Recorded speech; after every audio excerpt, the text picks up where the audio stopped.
last session? I'll do the summary. Launch. Let's do it. Alright, last session, we were in the Necron stasis vault, possibly? I don't know, I'm not really 100% sure what that was. We decided that we were going to leave because we weren't in a condition to do further missions here. We looked up the architectural plans that we had, and we found a way out. We lowered all of our lifespans by a few years through exposure to some mechanicus gas, and then fought a bunch of heretical mutants and lost pilgrims that were worshipping some sort of ash god on the outside. And then we saw the sunlight again, and it was beautiful. So, you're now on board the ship. As you look around, there are some other inquisitorial agents there. You know that the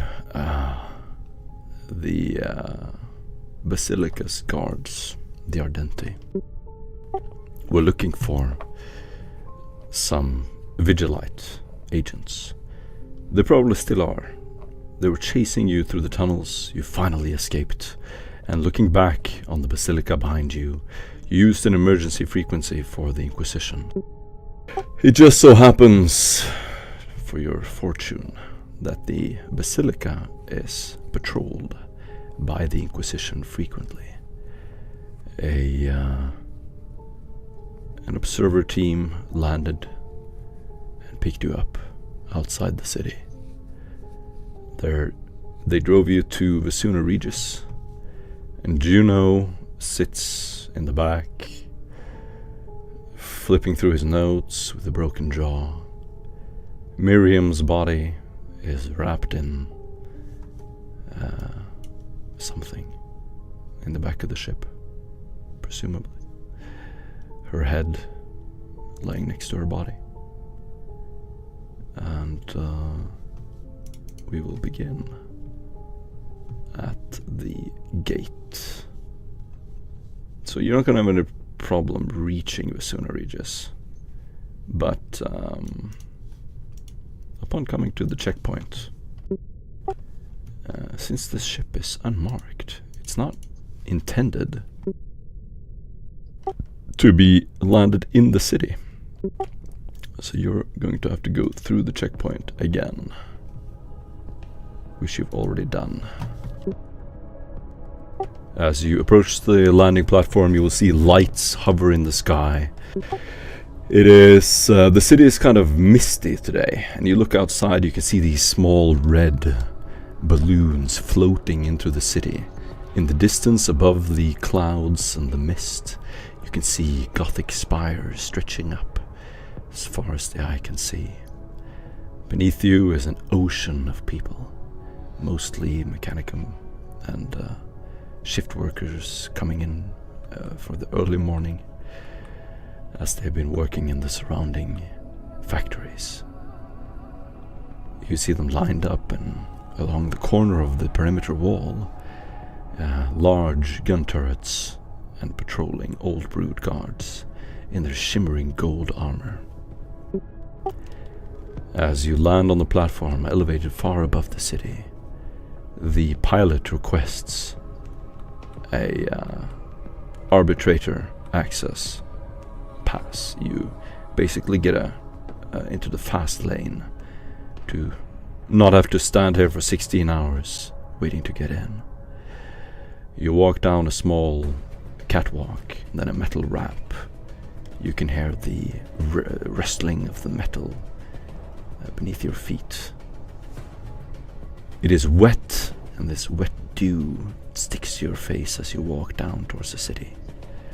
You no longer have to wear your helmets. And as you walk on this catwalk, you're immediately lit up by the flashlights that beam back and forth. And Morgan, what do we see as you walk across this catwalk or platform? Well, Morgan will have changed into the Vigilite uniform. So she would have. It would be a gold-plated sort of carapace armor. She would be carrying a las pistol on a holster. What he called a cloak over the top of what he called her carapace armor. You'll see that she was relatively quite tall, just varying between 6 and 6 foot, roughly around about there. However, that sort of does seem to sometimes shift.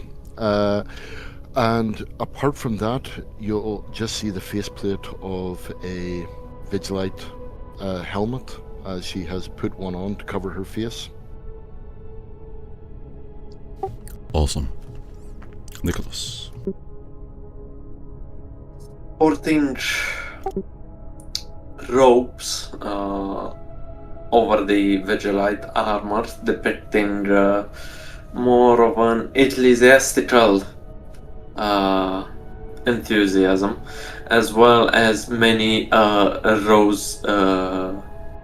rose beads on the forearm guard of the right hand, and in perfect Kevlar, as if sculpted into it, the visage of different saints that is used as a pauldron. The red visor of the Vigilite helmet still masks Nicholas's visage from the world, as he carries this altar that bears incense burners and sweet smelling perfumes wherever he goes. A subterfuge mechanic for a most insidious weapon of war, but one befitting for a man of his station. He continues with heavy footsteps towards the gates, along with the rest of the group. Awesome. Oog. Og just sort of strides forward in his light power armor that's almost nearly impossible to hide, and is most likely just has little magnets with the Vigilite logos put on. Outremont should be like of a normal Vigilite, is just painted blue, I guess. Because he can't really hide what Og's wearing. He just sort of walks forward, picking at a scab on his face. Awesome. Perfect. Sam. Sam has attempted to wear slightly off-fitting Vigilite armor, trying to blend in the best he can. On him is also some makeup to hide the scarring on his left side of his face. Part of the blue eyes are starting to fade a little bit from the earlier burns, but he keeps his head down. He tries not to sweat, but it's starting to pour down. The heat of the environment is wearing on him, and he can feel little trickles bead down his face. But he keeps his head down, falls behind Morgan and the rest, appears not as nondescript as possible. Clank, clank, clank, just steady footsteps going up the catwalk. Awesome. And that's where we can begin. So the perimeter wall is too tall to climb. There is an opening in the wall, and you see a couple of guards sitting behind a very a very thick piece of glass. On the other end of the wall, you will see an agent that you recognize whoever has read these files. This is probably a guard from the Old Broods, a senior sergeant. He interviews various people. It could also be a Vigilite. You've not really found out who this is. But he seems to stop important people and interrogate them. He is looking at your platform as if anticipating something, but he does not seem to have spotted you. You begin walking towards the checkpoint, and that's where we begin.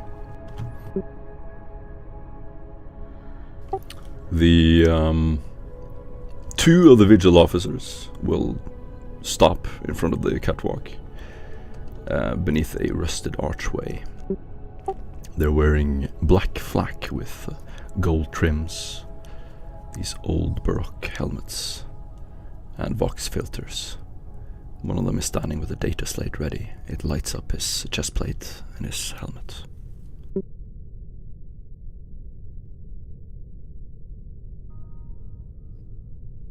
What's the plan here, sir?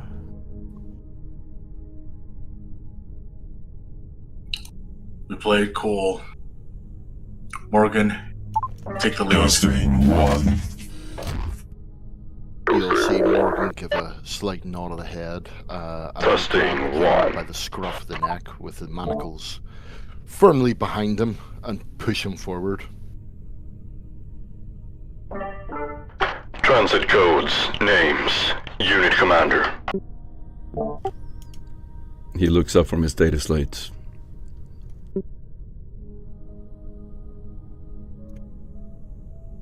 Do you give your vigil names, or do you make up other ones? Well, My name's Og. Morgan will go. Morgan. My name's nice. Morgan, we are delivering a gentleman to the precinct for interrogation. Yeah, we'll look at his friend and back to you. We were not informed. You're not from Sector 9. I know every rotation from 9. Start talking. Why are you out there?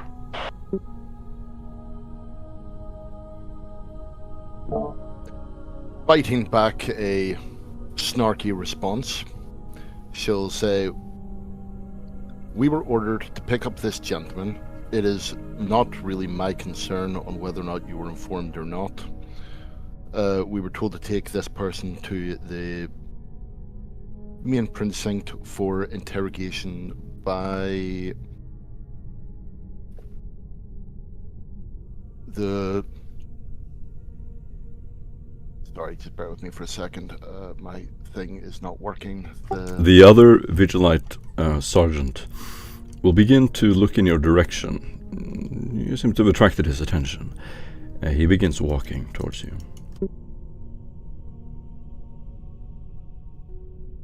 Sorry, just out of character.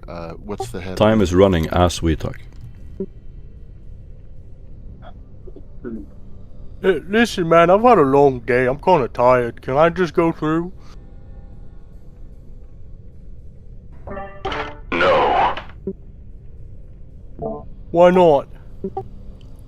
He will take a chain and he will slowly lift it, and it dangles in front of the gate. He will unhook it to the other side.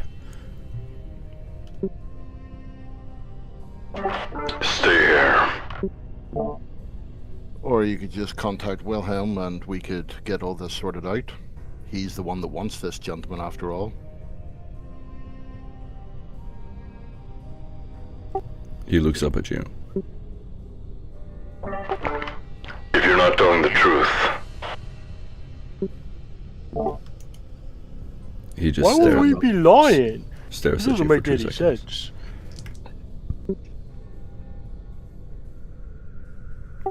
As he walks away, you will hear him talking about calling up the station. She will make an audible sigh and then basically just turn around to everyone else and say, "You would have thought this would have been sorted out."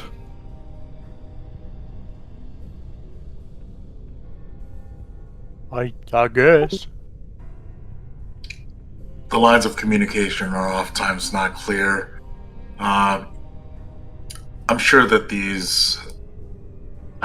they're just doing their job, but if we could make something happen here, make sure that our prisoner is taken to them as quickly as possible. Maybe we could arrange for something. We do have certain things that we could offer. It doesn't get faster than this, Sam. We Or do like have. try.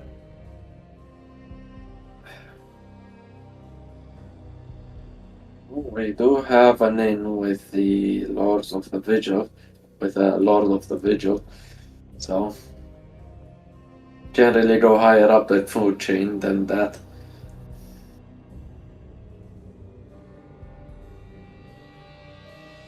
No, didn't believe so, but here we are. I believe it's on a I believe it's on a need to know basis, and these people weren't in the need to know. You see the vigilantes standing around in a circle, raised eyebrows, looking in your direction as the floodlights hover on you, and you're as if you're standing on a stage. The tech priests below begin looking up in your direction. He nonchalantly walks back to you, tapping his data slate slowly as he approaches. I'm going to assume that everything has been sorted out and that our delay is over. Wilhelm doesn't answer checkpoint calls. Not unless he's already sent for someone. He eyes Juno. That him?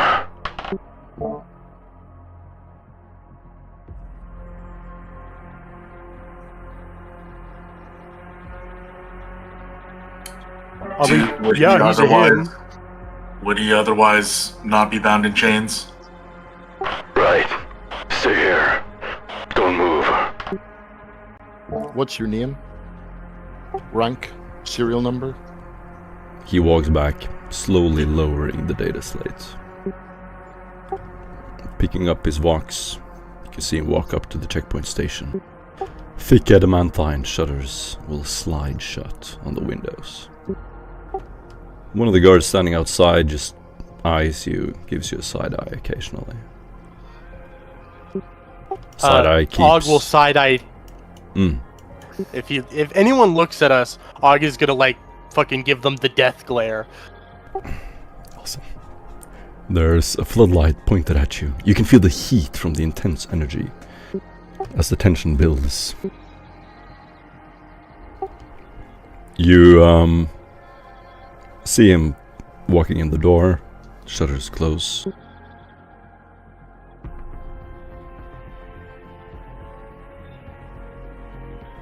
Now you're just standing there.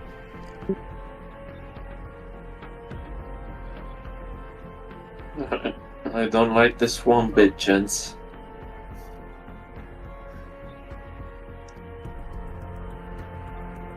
Moments like these makes me jumpy, and then sparks start flying.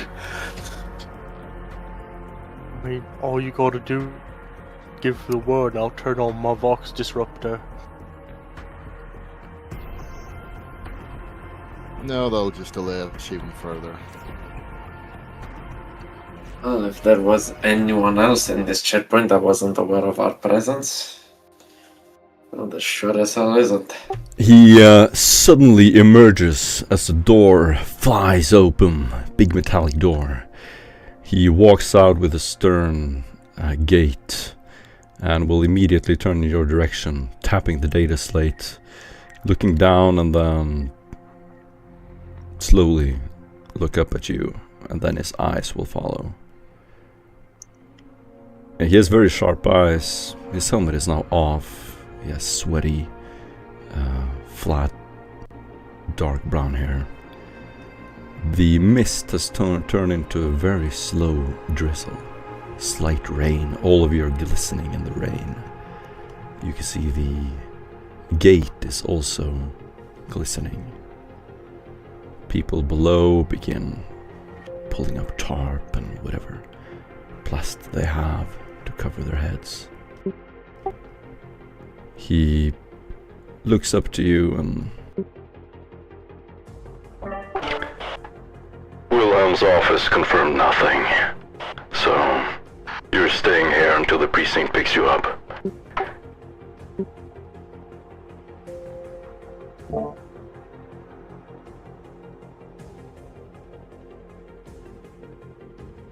I find that highly, highly doubtful. That's unless something happened to him. Do you want to explain how you found him?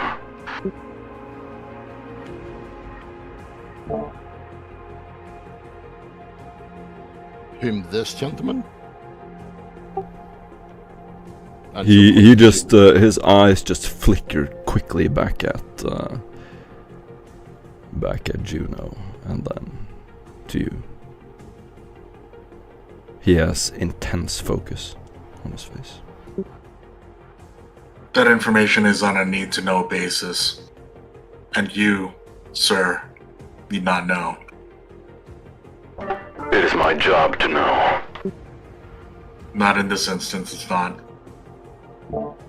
Morgan will give Og a slight nudge, and whenever he looks down, she'll indicate for him to basically keep an eye on him, and then she'll walk over to the edge and just peer over. One of the I'll guards standing behind the sergeant here will just mutter to himself, "Fucking amateurs." The sergeant will give him a stern look. He looks back on his data slates.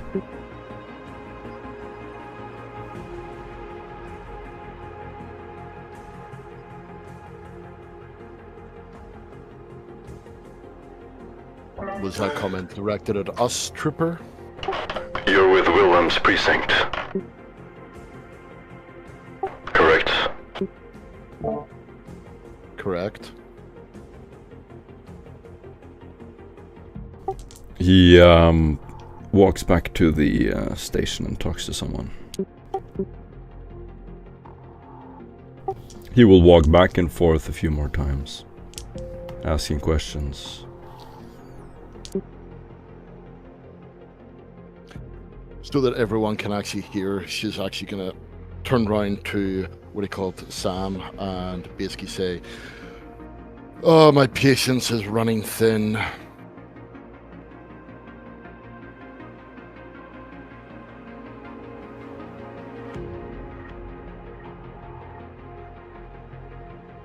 My patients are getting thin too. I'd crawl into a fucking hole to get this motherfucker. I want to go to bed. Any of you can do an awareness test at -10.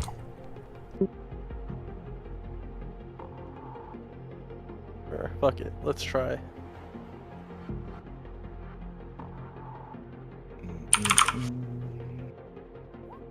I don't think I can even pass this.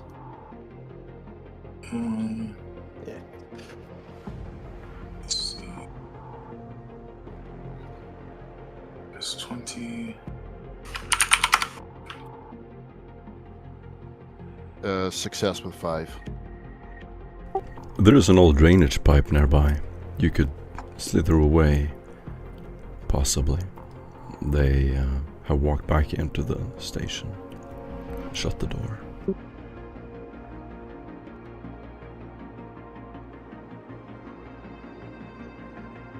Morgan will draw everyone's attention to it as she paces backward and forward, looking,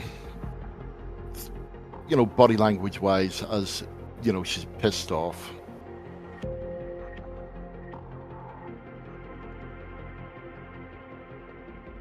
I And mean, then she's gonna is tap the microbead and go, "Thoughts?" the cover story not working? Sam covers his mouth and speaks into the microbeat as well. Do you think that we can make it in time? It is right there, but Well, my only fear is that we might take heavy fire en route. it's a contingency. They're going to find us out sooner or later. And needless to say, if we were to... the hell with it. Let's make a break for it. Let me talk. Before- You see Juno walk up behind you. I have names. They don't want written down.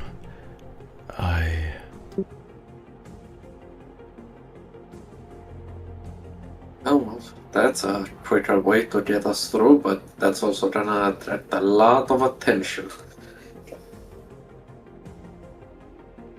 I mean, I could try something.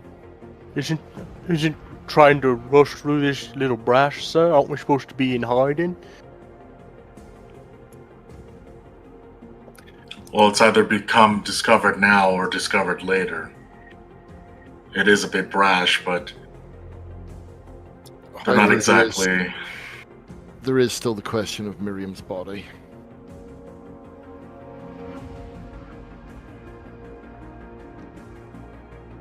No, You that could let was- me try something, sir. Does it involve a hammer, Og? No! Obviously not.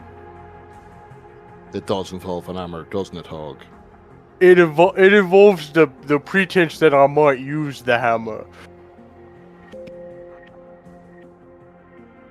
Maybe. I'm not gonna, unless I'm ordered to, obviously. But he doesn't know that. Yes, however, we are surrounded, and if nothing bad has ever happened to Wilhelm, we would be harassing or even hurting our allies.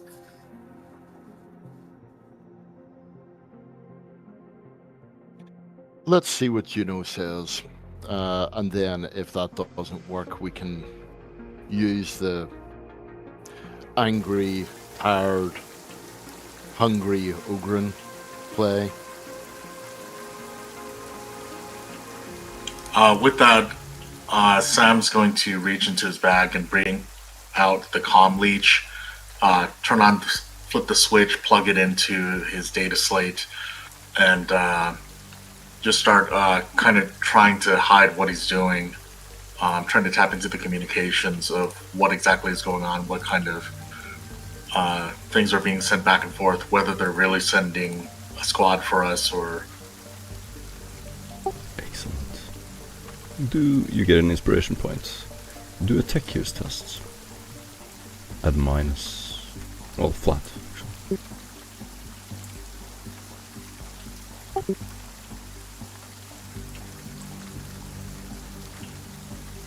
Successful 6 additional.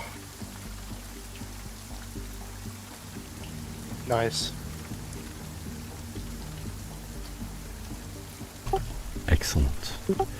You will hear a bunch of static, and then suddenly the voices get more and more clear. You hear a very low voice going. Priority code. There are three Vigilites. The transfer is under High Marshal Wilhelm's authority. No prior ping. And you can hear some static in the distance. Any of you can do a perception test. It is raining, it is outside, and you're just hearing this on a crackly speaker that you're holding under your hat to cover for the rain. Success with 1. You can hear Wilhelm's off-grid meeting at the Chancellery. Hold for override. You can see the shutters closed, but he leans back on his chair as he says, the detainee is an old robed priest. Looks like someone out of a fire. They're all messed up. He said he's Juno. I don't know, He looks dangerous. One of them asked me to call Willem directly. I don't know what's going on.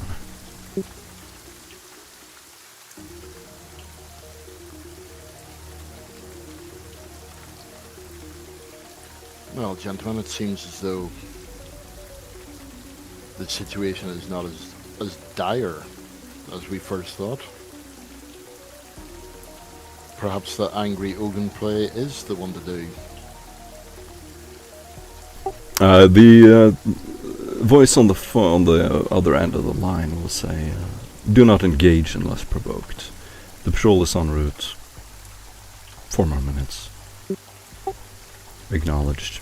Should I log them? And then you just hear a bunch of static.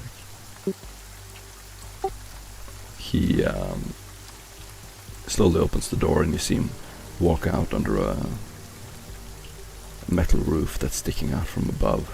He lights a low stick. The smoke slowly rises up to the rain.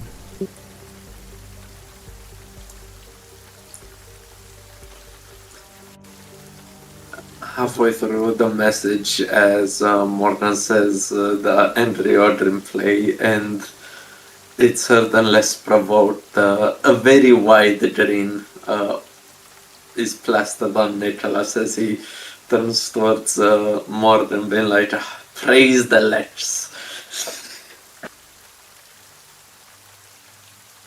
I'll do it now then.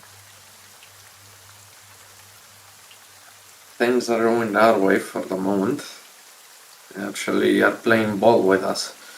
But I am concerned, why is our most important contact in hiding? You say you was in a meeting with the Chancellor.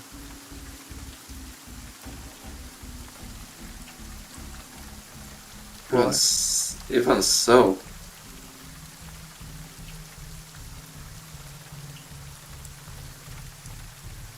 Well, let's deal with one thing at a time.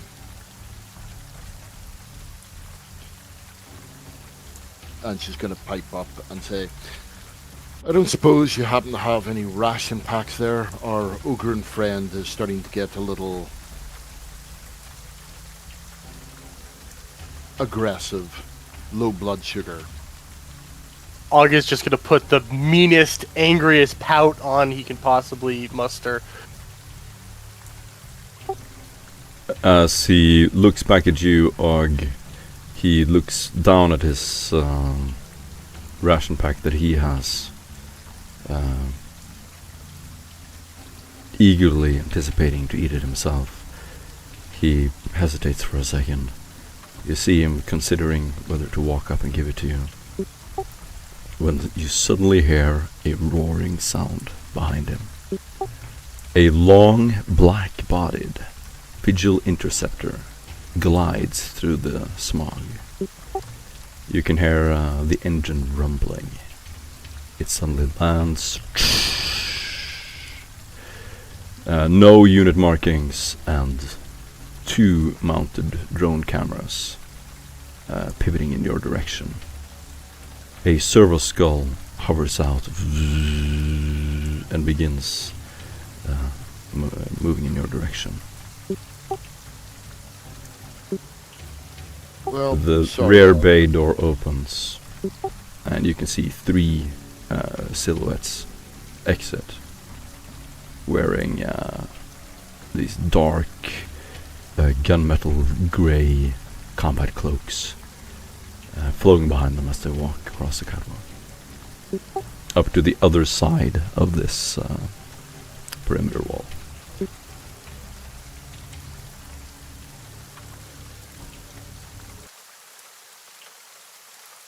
August just gonna look back onto his face.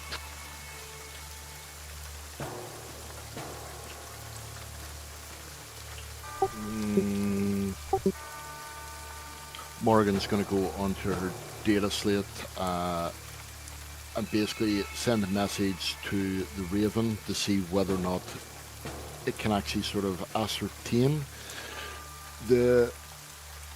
any markings or anything like that from the lander or the people that have gotten out? Nothing. Og on the his bead said possible hostiles, sir. One is carrying a black case, the other one is scanning around. Spots your bird, immediately holds a hand up to his microbead. None of them salute. One of them walks up to the sergeant. You will just point to him once, say 3 or 4 words.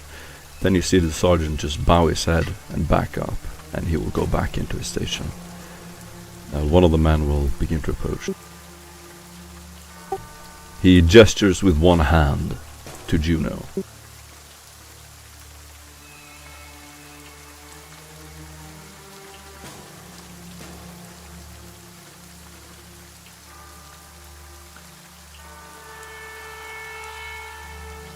On. Okay, Morgan will start off leading Juno towards them.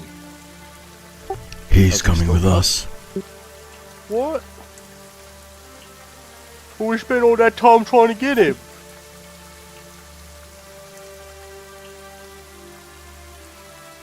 Who? And you are? Juno looks at you.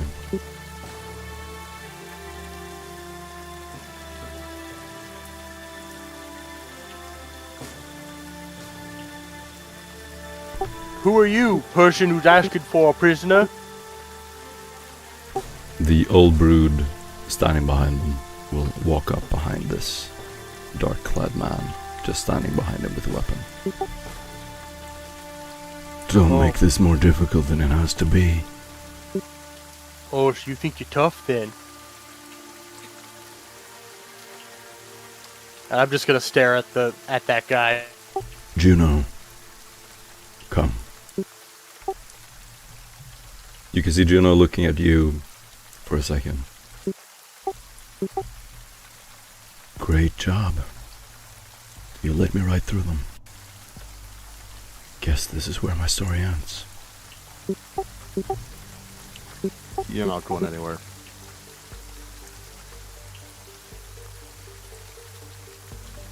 Not without us. There's a lot of circumstantial information in regards to this one's capture.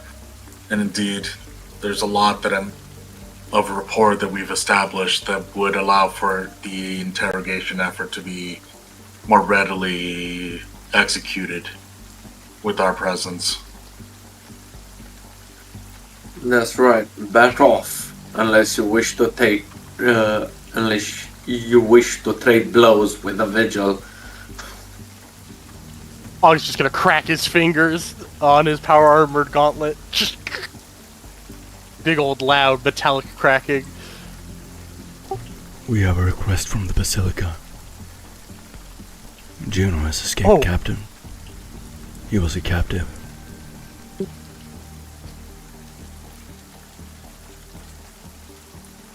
Tell us something we don't know. We're bringing him back. No, we are bringing him back. We appreciate the lift. We caught him. He's ours now. Fuck off. Any of you can do a command test at +10. I got Can this. I use command with strength? I should have texted that to you. I'm sorry.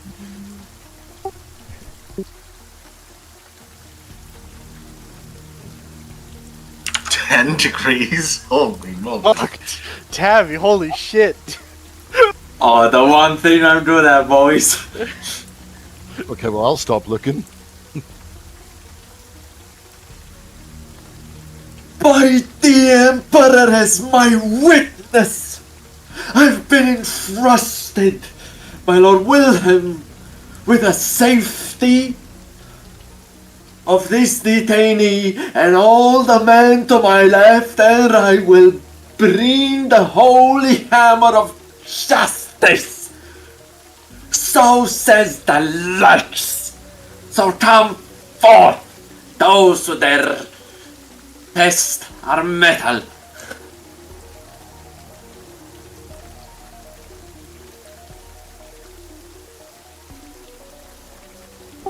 I'm gonna say you probably present whatever documents you have showing your extensive authority with Wilhelm's precinct. Your jurisdiction, using everything you know about the Lex Imperialis.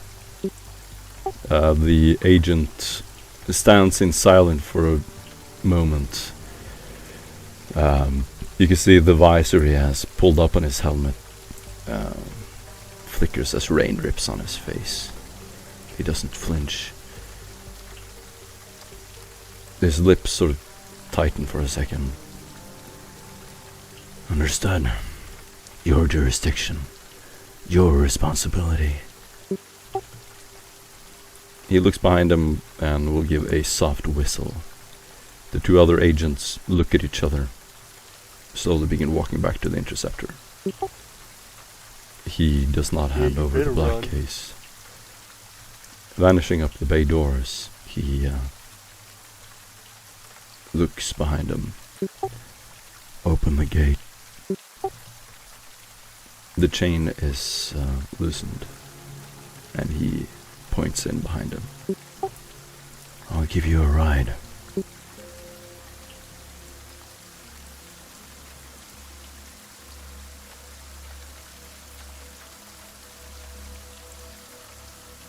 Much appreciated, colleague.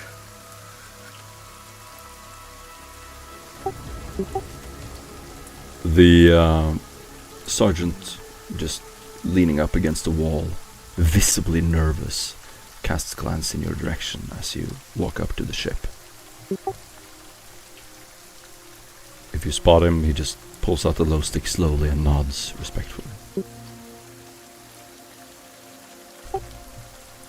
You to the ship, and with that, you can skip to the precinct. This ship will land on the roof of the precinct. You fly until the rain stops. Out over the station, it is just as you remember, those of you who were here. It is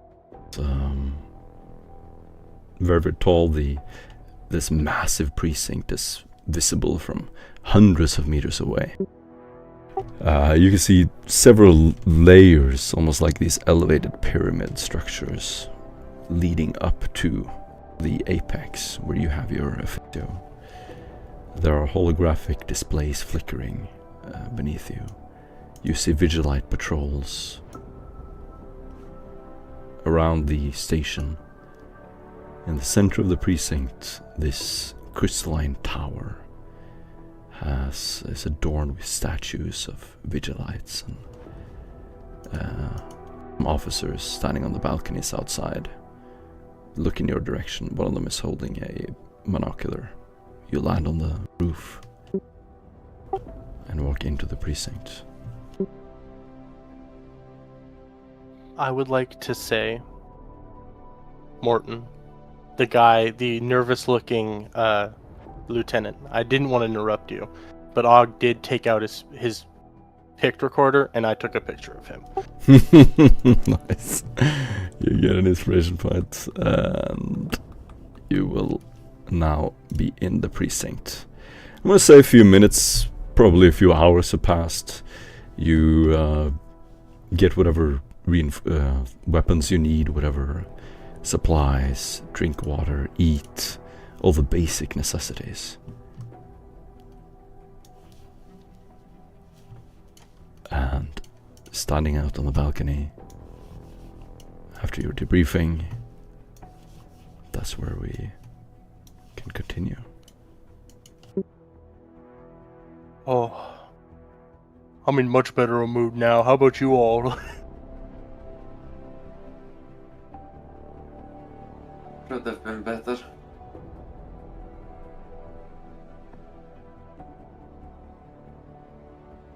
That honestly went smoother than I thought. I thought I was going to have to kill that guy. I thought you were going to have to kill him too, but fortune smiles upon us. Yeah. They had no case on us.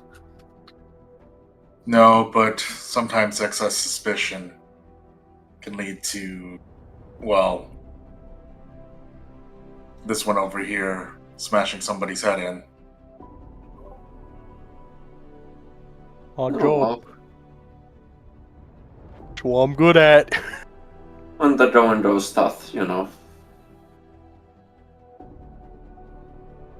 Yeah, you use your words like a hammer. I'm working well with what it's already there. I am merely the tool that is guided by him as he looks upwards with both hands, aiming skyward. Yeah, the Sky Emperor. E- Just Emperor, yes. Well, I mean, that's where the Emperor lives. He lives in the sky. That's not wrong. Yeah. That's why it's hard for him to get underground, because he's, like, in the sky. Eh, eh, That's why it's the Emperor's light, because he's in the sky, so you shine down. Or remind me in the future to teach you what a metaphor is. That's a big word. I don't know that word. I'll write it down, though. I'll write it down. Art just does a bunch of scribbles on his data pad, and then puts it away. I'll remind you. Thank you, Art. I'll rely on you for that. About halfway through this conversation, Morgan has joined the rest of the group. She is just now wearing just casual clothing. Nothing, what do you call it? No weapons, no nothing like that. We'll basically just walk over and say, so, what's our next steps? Aside from aneurysmic attempts at teaching what a metaphor is,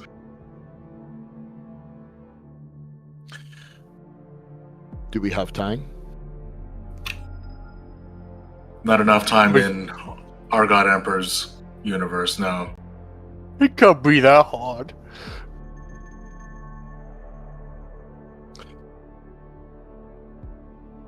Right? Right? Right. I'll get scared. I'll start looking worried. Perhaps we should wait until you get the chip. Right. It'll be easier to understand then. Right. Yeah. That makes sense.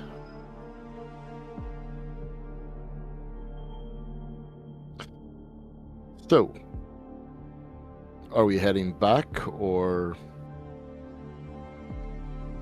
And with that, she'll just raise an eyebrow.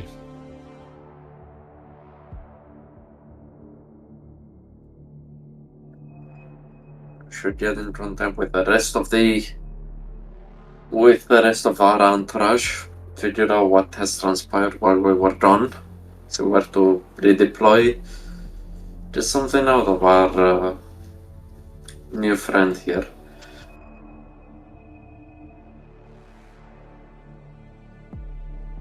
Or we could just take our new friend down and let Og beat the...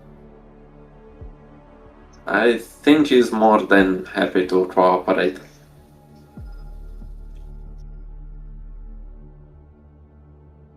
He's, at least when we were in the prison, liberating him, he was more than reluctant at giving us any more information than we already knew or we were able to piece together. That being said, now that we have truly released him, maybe he'll have a change of heart.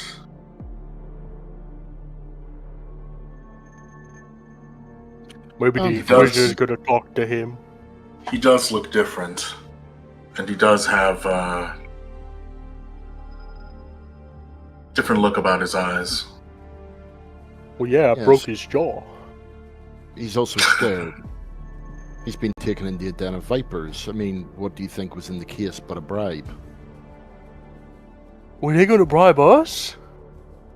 No, they were going to bribe him, take him away, and dispose of him. Oh. Well, there's no bribe for him then if he's gonna just die. No, it was. Yes, it wasn't much of a bribe, Og. Oh, okay.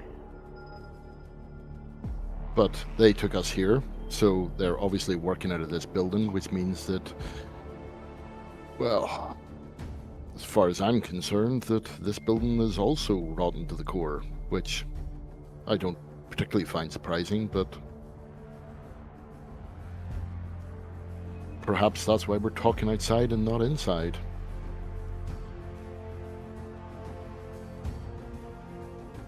Right. Obviously, this is all just conjecture on my part. Well, what is it? Did you read the book anymore, Morgan? What book? The book we got off the assassin. I don't recall any book. No, I remember giving you the book. Do you need to have evidence or whatever? You said it was important.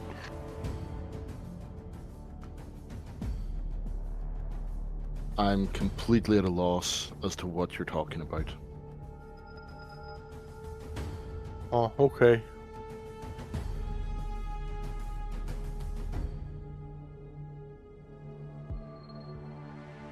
Why don't we just go? Are we gonna go to the Cardinal and are we gonna get him?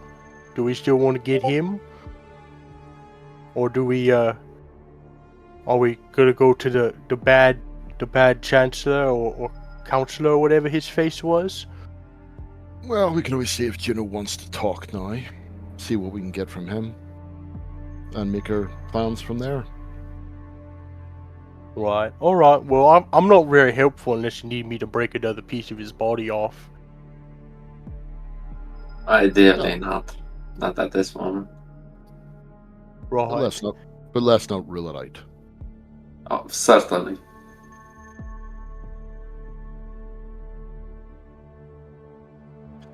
Well, let's go do that then. And as she turns around, she's going to start walking and go, oh, and Og, I would maybe start with the fingers and toes, and then, work your way up from there. And she's basically now just talking to herself as she slowly fades into the distance. And Og's following you. Yeah, I mean, I could have just rip off his thumbs and just eat them. Thumbs are tasty.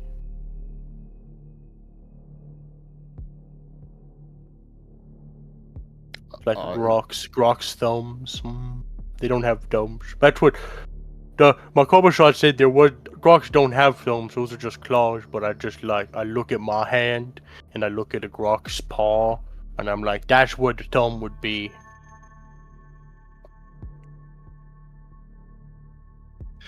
Well, we'll see if we can get you some thumbs. Okay.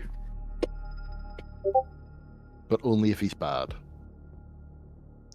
Well, he doesn't seem like he wants to talk if you threaten him or torture him, right? Like, he seems like he's really, really devoted, I guess.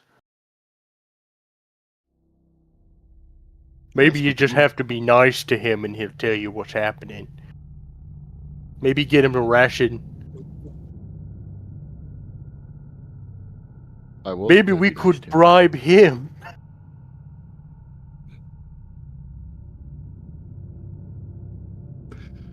I feel he may be above a ration pack. I don't know.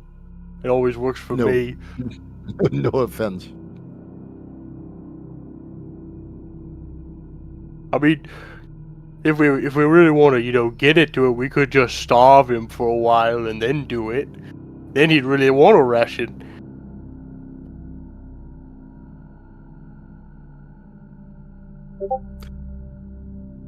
And it's not like he's in a position to hurt us, because, you know, if he did that to... I remember when I was starved a little bit, I went for a full 2 days without food.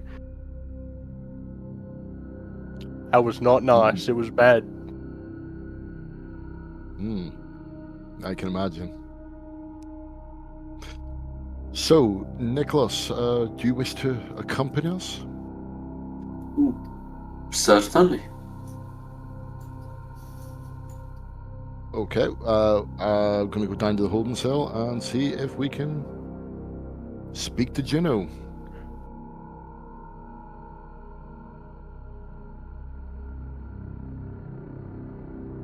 You're going into the station? Yeah. Juno has been taken to the interrogation room. Yep, that's where we're gonna head, if that's all right. Of course.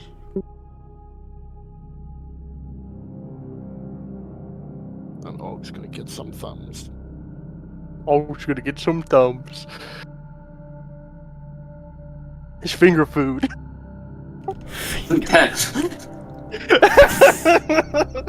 I'm sorry, I had to make that help joke. yourself.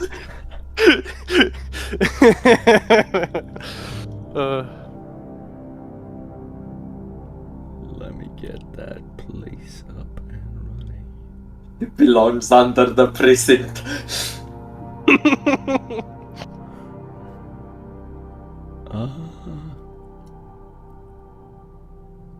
Yes. I'm gonna say you do enter the there it is, the interrogation room, seeing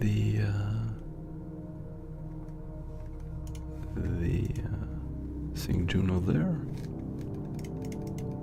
You will see him in his chair, leaning back against the wall.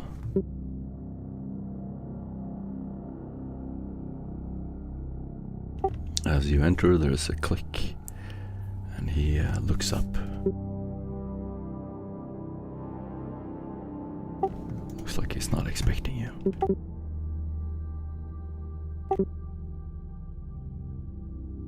So Morgan will go and take one of the seats sitting in front of him.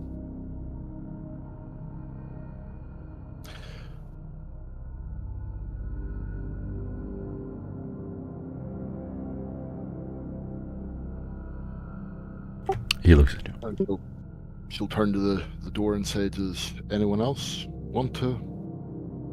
Oh yeah, I'll go walk in and just kind of pop a squat in the room off to the side.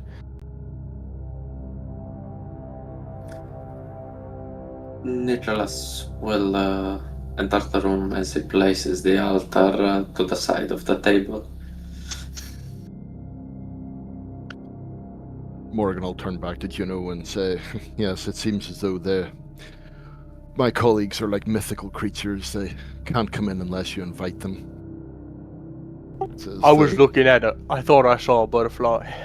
He smiles to himself. It's okay. I saw the... As he says that, he looks up at you and hesitates. Then just looks back down. So his demeanor seems to have shifted. You can read fear on his face. He's afraid.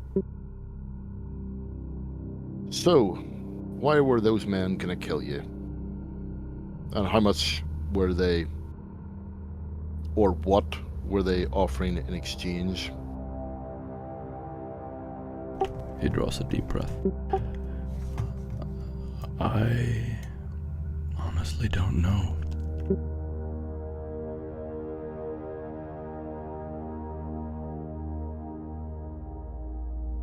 Could it be because of something you've seen, perhaps? Could it be because of something you know, perhaps? Or may chance you've decided to pick a fight with an organized cult, which is the Ecclesiarchy. I thought the Ecclesiarchy wasn't a cult.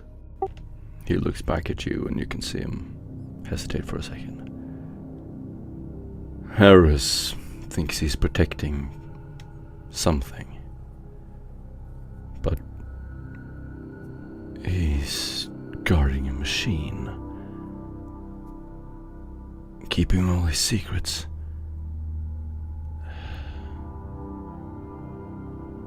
That's why you were there.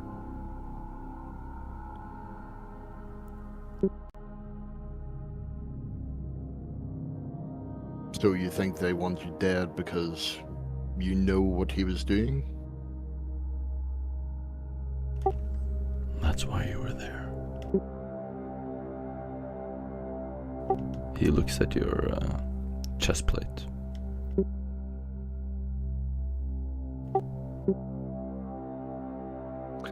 Well, we were actually originally there for some completely other reason. So, as you've been there longer than us, what can you tell us about these tablets? Are they actual tablets? Are they books? Are they incantations? Are they ciphers? What? Do an interrogation test. You get a +10.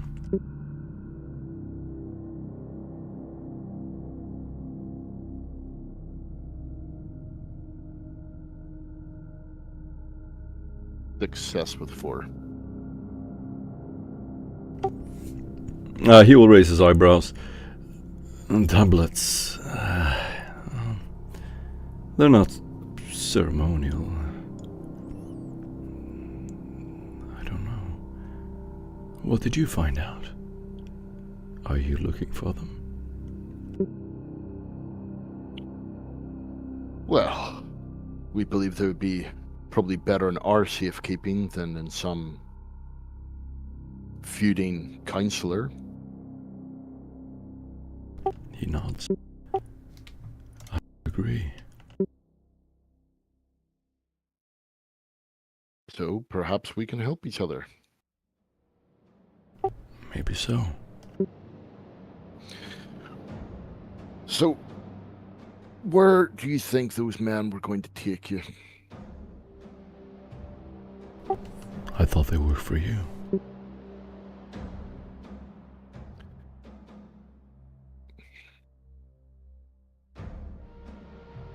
And she's just going to stare at him Am and then I raise one eyebrow. wrong? Well, considering we kept you alive and looking at your demeanor, you know that they weren't going to keep you alive.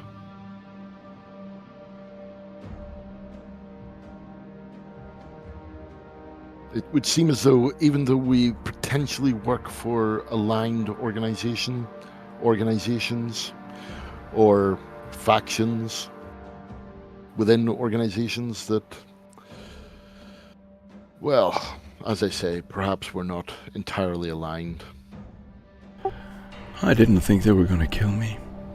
I just said that to kick you into action.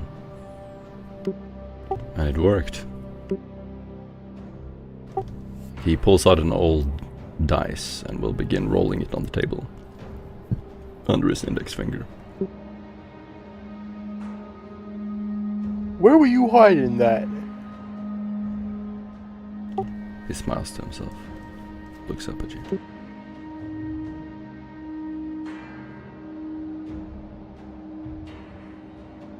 There's no answer, but okay.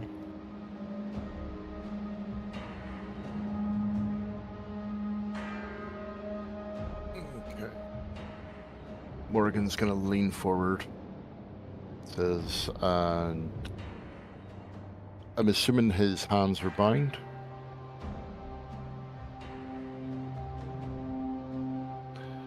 So she's going to take hold of one of his hands and basically try to read his thoughts.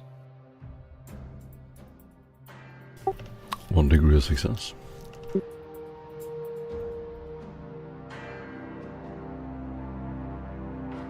Okay, hold on.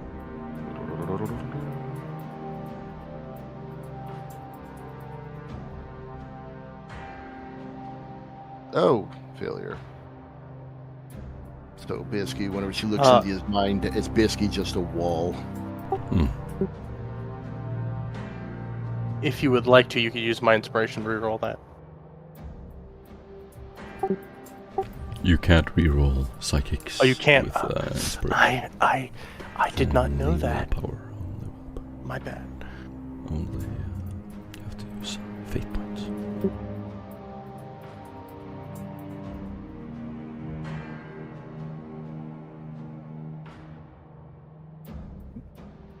You'll take the dice off him then. And have a look at that and study it. He just hands it to you. Leans back in his seat. I mean, the real question here is, why don't you just tell us all the things you know so we can, do our jobs? He smiles, looks up at you. I like you.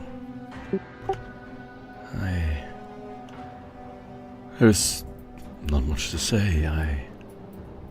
I traced through one of the Basilica archives. Horus had it inscribed into a saint's tomb. I think this goes higher up. But I don't know what I can add that you don't already know. I don't think we're talking about that. I think we're talking about something else. What about when you were a servant of one of the counselors? I never served one of the counselors. Did you know? Oh, I think of someone else then. Whoever told you that was lying. Where was it you were captured again? He smiles. I've had my disagreements with Harris.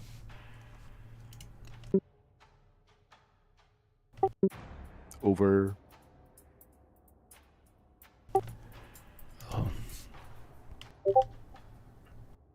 some clerical differences. Ecumenical matters.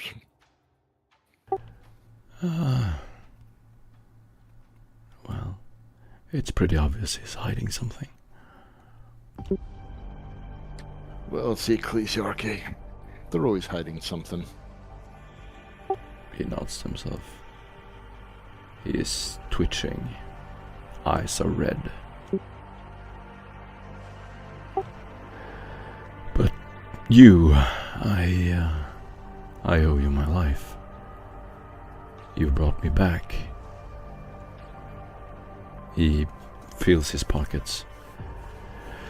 But I can't stop now. The vault is still there. Nice.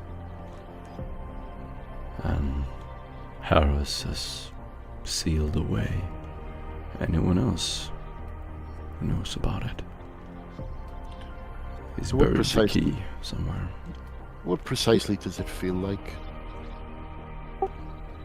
He immediately shifts to looking at the table because his eyes wade back and forth, frantically searching for something. I can see a blue light, a vast world broken, immense pain, millions of people dead. And he just squints, focusing in and out. I don't know if it's the future or the past. Or maybe I am imagining things. I'm not saying I don't have any special powers or anything like that. You have nothing to worry about. Well, you are incredibly well trained in resisting psychic interrogation. Perhaps if you were to let me in, we can figure it out together. I'll just tell you everything I know. Sometimes seeing is believing. I saw something. I was there in the crypt. I don't believe it's a tomb. the glyphs are aligned to something. What if Valerius's death wasn't a death? He could still be a saint. The Inquisitor could be wrong about everything that transpired down there. What if he did stand against the Xenos? Valerius' spirit could still be alive down there. With or without the Inquisition.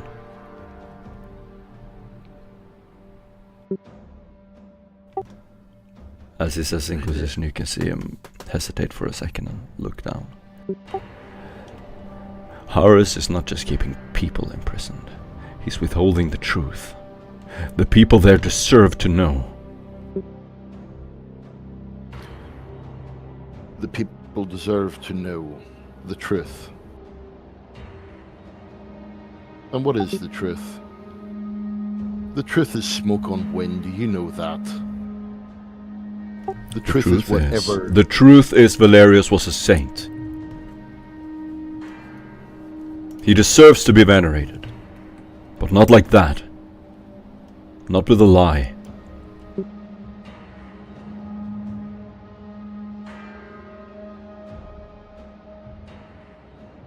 Do you truly believe that his spirit is somehow being kept? Then what were the whispers? The echoes, the choirs? What did we hear at night? Every time we prayed, we heard him. He is there.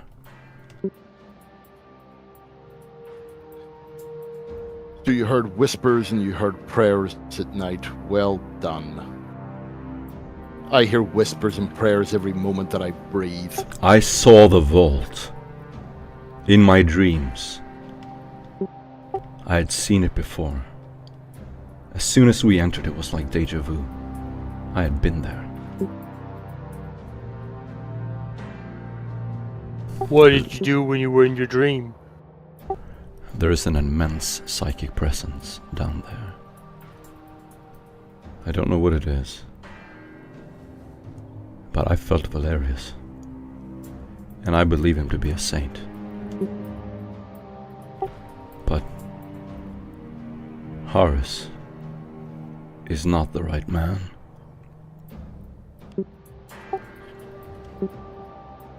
So, what you decided to do was to go off, half-cocked, running around, where, as you, using your exact same words, said a massive psychic presence, without even knowing what that was, decided to try to free it.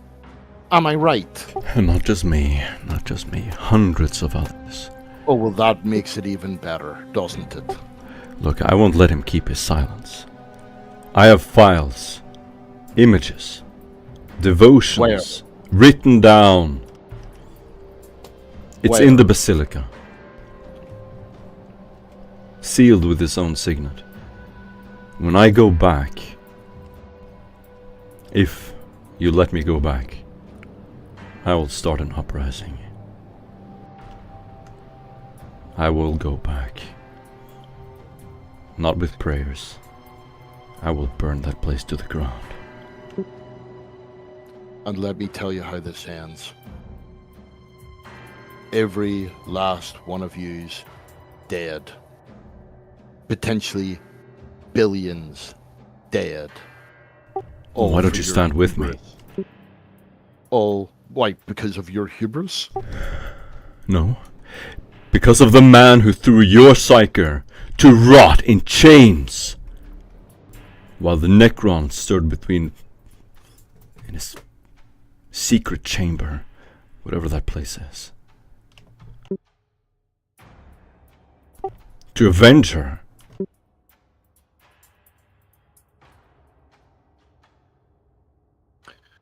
And what is your plans for the Necrons whenever you burn the place to the ground? And all fail-safes fail, and they come rising up and start slaughtering? They can't move through tons of metal.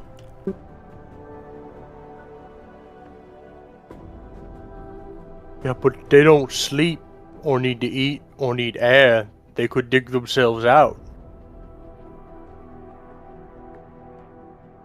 Not if we bury them well. And how long does that last?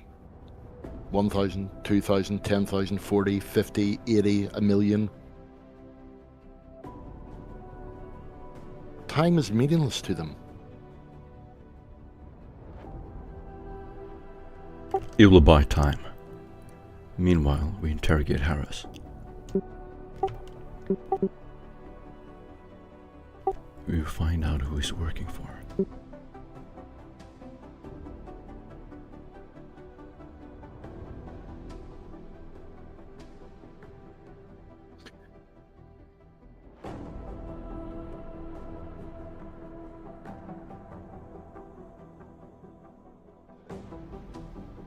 Og, Yeah. Sam, Nicholas, may I have the room? Og shrugs and leaves.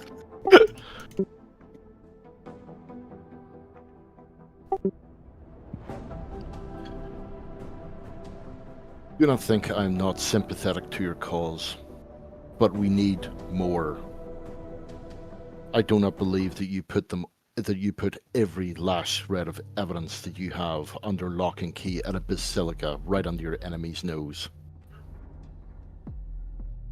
He nods. You're right. I think the pandemonium protects them. You're going to read my mind anyway.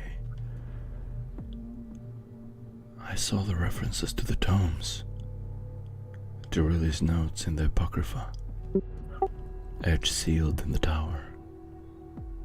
He has mapped it. The Concord. The glyph harmonics. So you've seen this all in his Apocrypha? Only fragments of it. He was looking for a Vox tablet. The 4 keys. They're held by the Senate worms in their tower. All 4? Because we know one's in the basilica. No, he took it. I think his name is Thort. Right. So you're saying that all 4 of them are in the basilica. Sorry, the council. They're keeping the truth behind the lay of Ascelius from you. From your Inquisitor. He nods. Yes.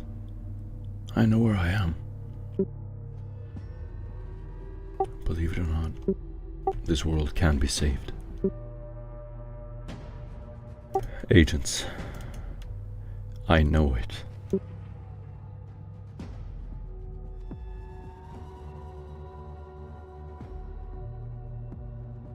And what would you do if you were to save this world? Set yourself up? I would go back to living my own life. I don't need much. I never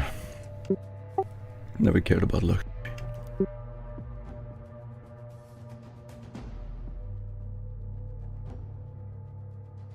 So you would lead an army to overthrow the ecclesiarchy on this planet and then just leave the people with no moral guidance and go and live in a hovel somewhere. Is that essentially what you're trying to convince me of? The man Doesn't sound too bad. And what happens whenever they start to seek other answers? And they seek the wrong answers? What then? I served You under raise him. up another army and go and deal with them? I know the liturgies, the purges. I know the ways of the basilica. Anyone is better suited to lead that place than Harris. He knows what's down there. He just decided that no one else deserves to. What right does he have? He will kill again to keep it sealed. Do you think your psyker died by mistake? No.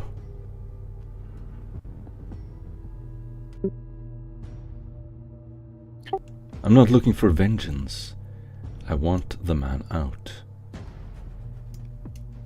Quietly, publicly. It doesn't matter to me.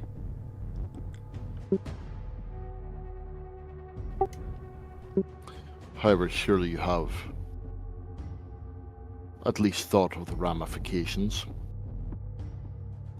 As I said, the truth is smoke in the wind. It is whatever we need, not necessarily what we want.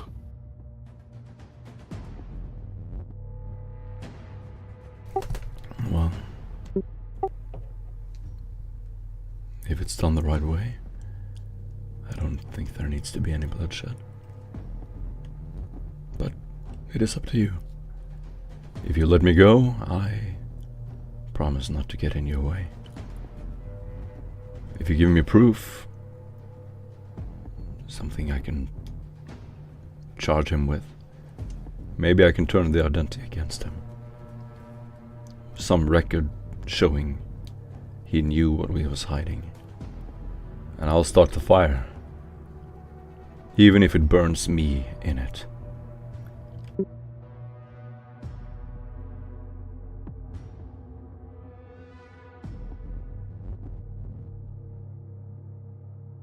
Okay. I will have someone escort you back to your cell and a double guard of trusted people to keep an eye on you at the present. Here? Yes. You don't expect me to make a decision on the spot, do you? He nods to himself, looks down humbly. Same robes, different god.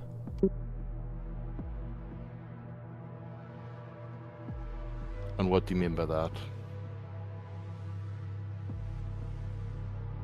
Please, I am actually curious.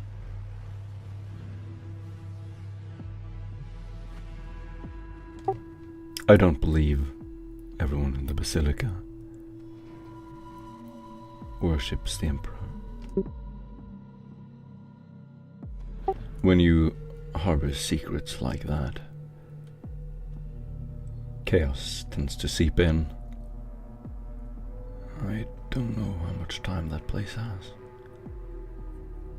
but I trust you will make your decision in due time. I will make my decision in due time, and for what it's worth, it seeps into everywhere. Be it the Ecclesiarchy, be it the Inquisition, it is ever present, and therefore we must be ever vigilant. And with that, she'll stand up and walk out. May I have my dice back? She'll stop at the door and go,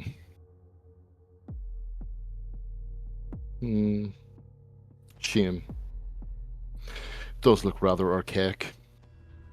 And she'll walk back over and put it on the table. He picks it up. As a show of good faith. Thank you. And that's her. You get an inspiration point. And as you walk out the door, you'll see the two others standing there waiting for you.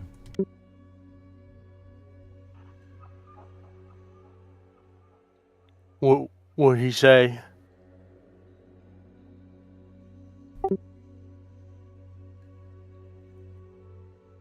Nothing really that can be of use. We seem to have, though, a location for the 4 tablets. They seem to be with the counselors. in their chamber, in their tower. So that could be something that we could deal with. He also said that Dorilia's apocrypha may hold certain information that would be useful. Okay, what's an apocrypha?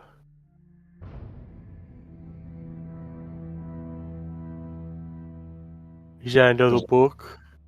Yes, don't worry about it. Og. Oh, all right.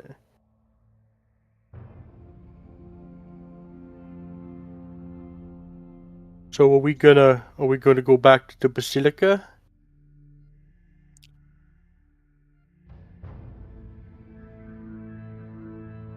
I would warrant not. Not at present.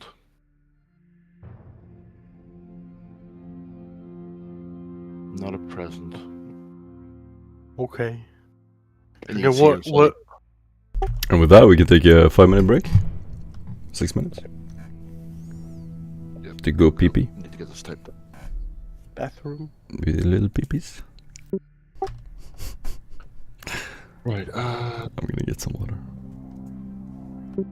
I'm gonna type this up.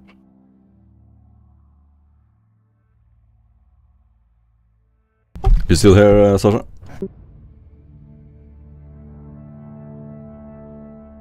Oh, you're muted. I see. Yes, he has muted himself. Typical. I'll be right back though. Me too.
Okay, I'm back.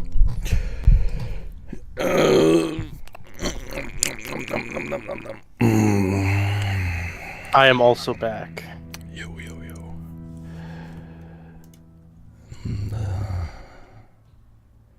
We haven't heard from Sam in a while. Where could he be? He had to take a phone call. I see. Oh yeah, I see it. Okay. Yes. Well, we can play out of character until you choose to do anything in Sorry. character. Just out of curiosity, Mhm. Gino said that they were behind the. Yeah, we can go out of character and do whatever. Sorry, just to confirm. Yeah, no, we can talk about whatever. Just he said the tablets were within the tower, and then there was something else after that. He said the tablets were being held by the counselors, and the tablets open something in the tower.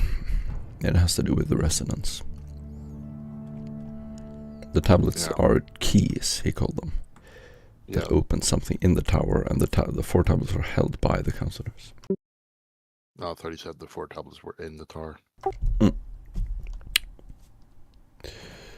Balls. Well, That is what he said. Who knows what's real anymore? He also implied that there might be chaos at the Basilica, right? Yeah, but you don't know this. That's fine. You don't. I get know this. I don't know this. We're talking out of character, though, motherfucker. I left the room, okay? So don't get all this fucking pissy with me. Yeah, and then I wouldn't know what's happening though. he had a glass holding up to the door. Yo, I'm listening. No, God no. As people are walking past, he's going, "Yeah, I'm listening." I'm listening on a conversation.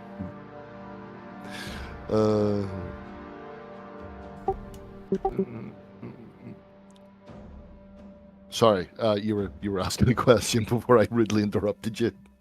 I've lost it. I've lost my train of thought. It's gone now. I don't know what I was thinking. I got distracted. Shit. I mean, okay, so there might be chaos at the Basilica.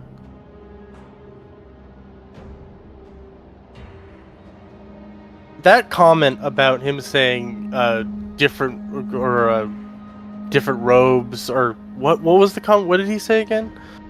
It was something about robes and gods. Same god, different robes. Or was it the other way around? Different robes, same god.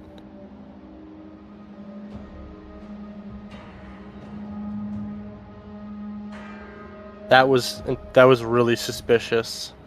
That could mean anything. I don't like the fact that he sensed a psychic presence and then decided that it was a good idea to go down to the vault. So when we were down in the Necron vault, didn't we hear something about like a memory transfer? Could the Ordos Redactus have been trying to put human consciousness inside the robots or the Necrons? Possibly. And that's why there's a psychic connection down there, is that they were trying to infuse the someone else's soul inside the Necron body.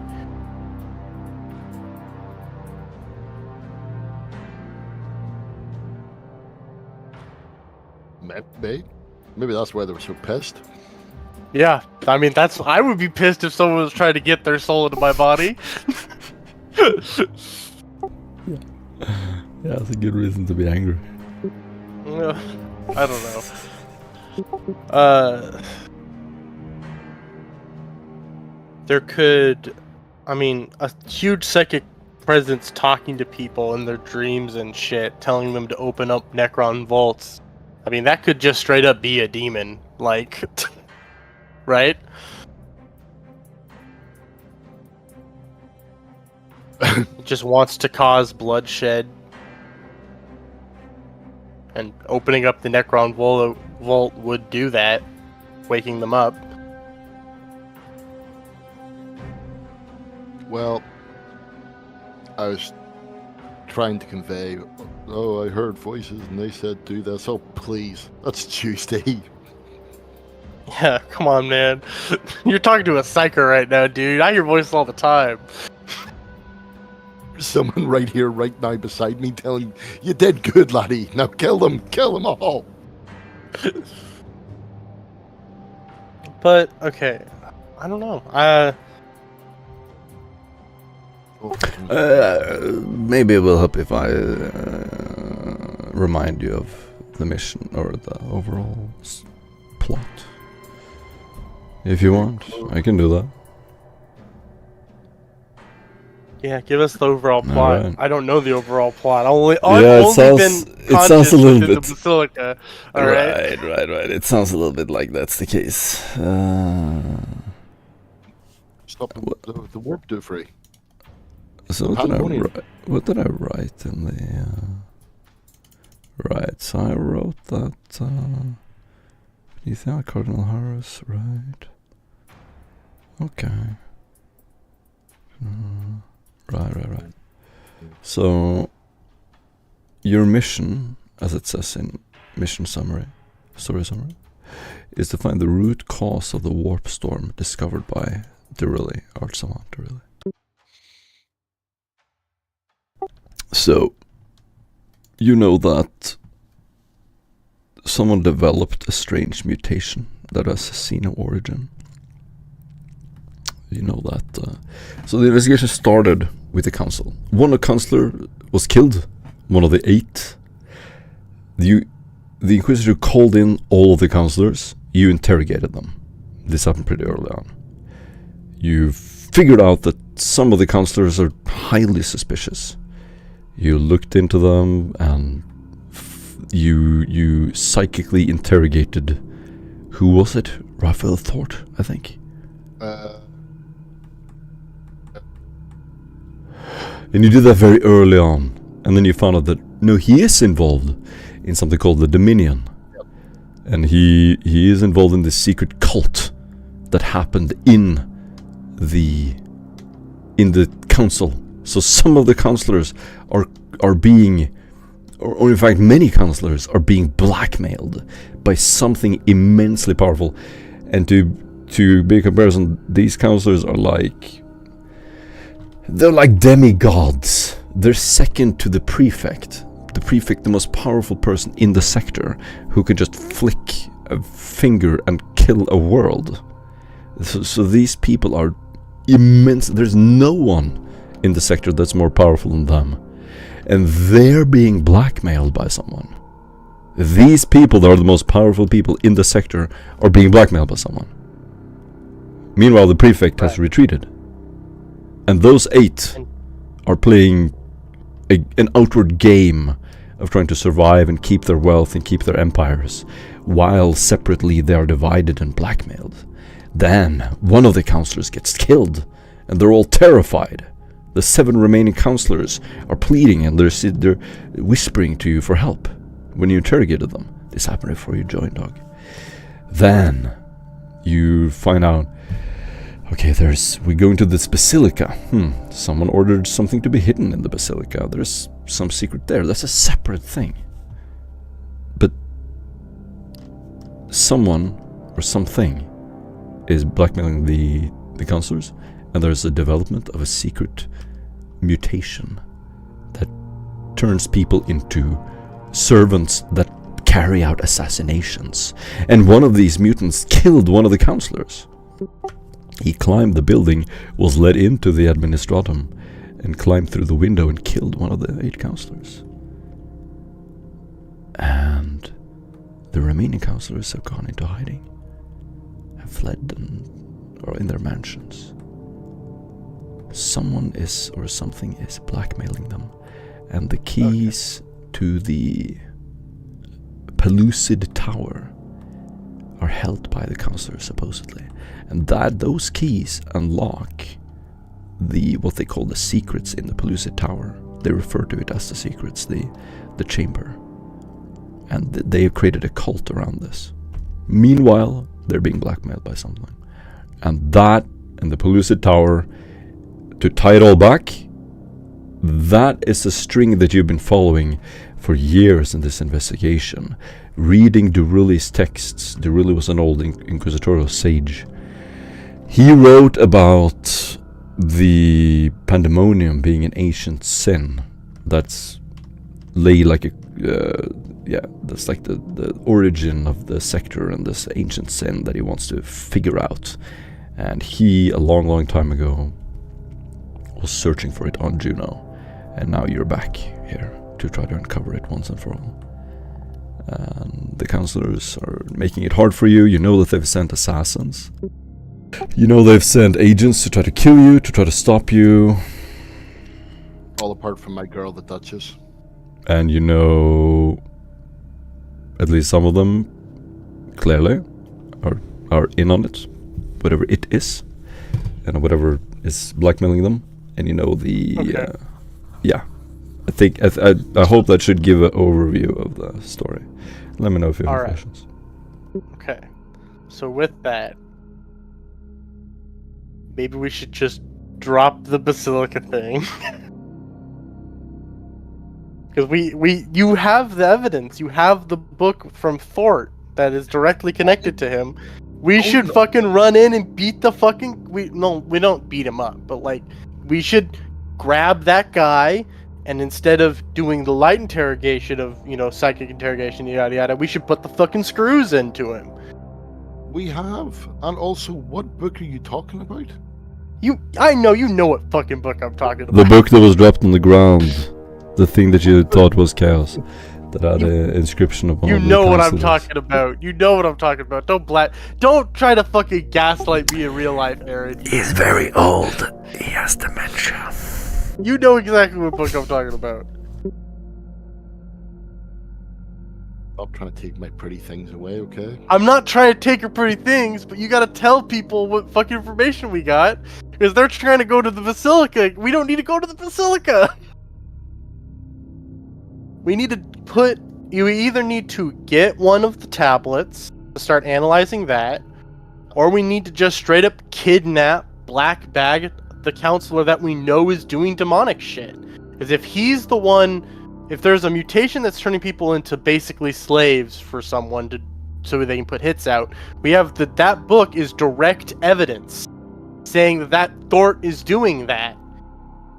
So Thort either is affected by his own fucking magic that he's doing to other people by the big bad guy, or he's the big bad guy. We have interrogated him. We know that he is not on the level. He's admitted he's not on the level, and then we wiped his mind. You turn his mind back to before you met him. So you just erased the memory of you interrogated him. Mm-hmm. That's it. So you can go back to session 5 or something to see that. Oh, something like that. I can't actually remember what session it was, but yeah, he's basically the one that I don't actually have a list of the counselors. Where the hell are they? But yeah, that's what happened. You interrogated one of the counselors, guilty as sin. There's this overview of the counselors, which I can show you here. Yeah. So the thing is, we actually know that Thorpe is up to his neck in it. We don't need to go in and basically grab him. So you during your interrogation, you uncovered the NPC alliances and conflicts. The little map in the bottom. You know everything. Right. You know that the two of them have a blackmail pact. You know Raphael and Sax have a blackmail pact that they're opposed to Elias. Elias is running a trade network. They control the 2 moons. Lucia and Elias control the 2 moons circling Juno. You know that Zax and Raphael run, quote-unquote run, Vesuna Regis. They have a pact, and they're opposed to Titus and Elias. Titus and Egnon especially, know a lot about the mutation, and they're covering it up. They don't want to share that, you know that. You know who they basically oppose. So these council members have splintered and formed their own little alliances. The people who opposed the cult during your interrogations that you found out were Titus, Martyr, and Lester. Lester is dead. He was killed. Martyr is alive only because he was an arbitrator and he's very tough. But he feared for his life. There was an assassination attempt on him. Someone tried to kill him during the meeting. During the meeting when you had the meeting with the counselors. Mm-hmm. So you know that Raphael was dubious at best. You know that you have some shit on Elias. Egnon, definitely. There was some dubious stuff. And Titus. You're pretty sure Dumas is one of the good guys. Lucia, you don't know too well. And Lester is dead. She was nice to Franz, so, you know. There you go. So Thor is straight up a heretic, though. Like, because he has the book that you are saying you don't fucking have, which I know is a lie. Oh, he is a heretic. Speaking out of character right now. He's a heretic, so we should kill him then, right? He is heretical as fuck. And we will, in time. But Well, but the thing is, if we go in, right, we go in with what we actually know about him right now, this very second. Everyone else clams up, and we're blown. You interrogated Raphael, I remember it now. You interrogated him pretty early on because you chose him during the meeting. And you pulled him into a back room when you were dressed as just vigilantes. If you go in aggressive and guns blazing, yes. But if he gets knocked off, that's going to scare the other, his other fucking conspirators, and they might make a mistake. If we don't get caught killing him, he just dies, and then yet another counselor gets killed by the mutants, or whatever. We can blame it on that. At which point then, the tablet, the only tablet that we actually know the location of, which is with him, and potentially the one in the Basilica, goes missing. It potentially... You know that Raphael has one of the tablets. We can do double duty. We can take a tablet and then kill him. And then what happens to the other three? We know we're roughly two. I'm gonna say this is an in-character debate, and it's going on in the game because I like that. Well, then I have to be dumb. Come on. No. We can pretend this takes a really long time, and instead of these really eloquent sentences, you're like it takes you 10 minutes for each sentence to go through, but you eventually work it out. All right. We only need one tablet to stop the counselors from fucking with the doorway, because that's what we're afraid of, them doing something with the doorway right now, correct? Or is that totally off base? And we need 4 to close it. Potentially. We just need 4 to they need 4 to access it and open it up and use it in any function. So if we have one tablet, they can't do that, and that puts the stress and pressure on them to try to come at us. We are one inquisitional unit. They have a planet full of PDF, Arbites, Vigils, what he called freaking ecclesiarchy troops, what he called a night house. Many night houses. You know. Yes, but they're not united right now. They're not united right now. One of their members already just got, killed, and if the guy who is suspicious, and then we just, we leave evidence that he was a fucking, doing some nasty, shady shit, it'll further fracture the counselors, and they won't be able to manage the bring in all their resources because they won't be united. You don't have to worry about them being united. What you have to worry about is the person that's telling them what to do going, everyone, wipe them out.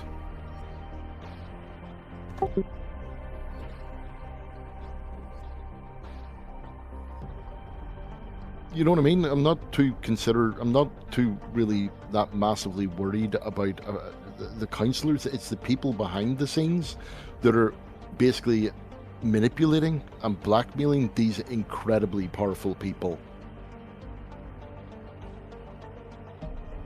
I mean, we could maybe take on one of them if we're lucky.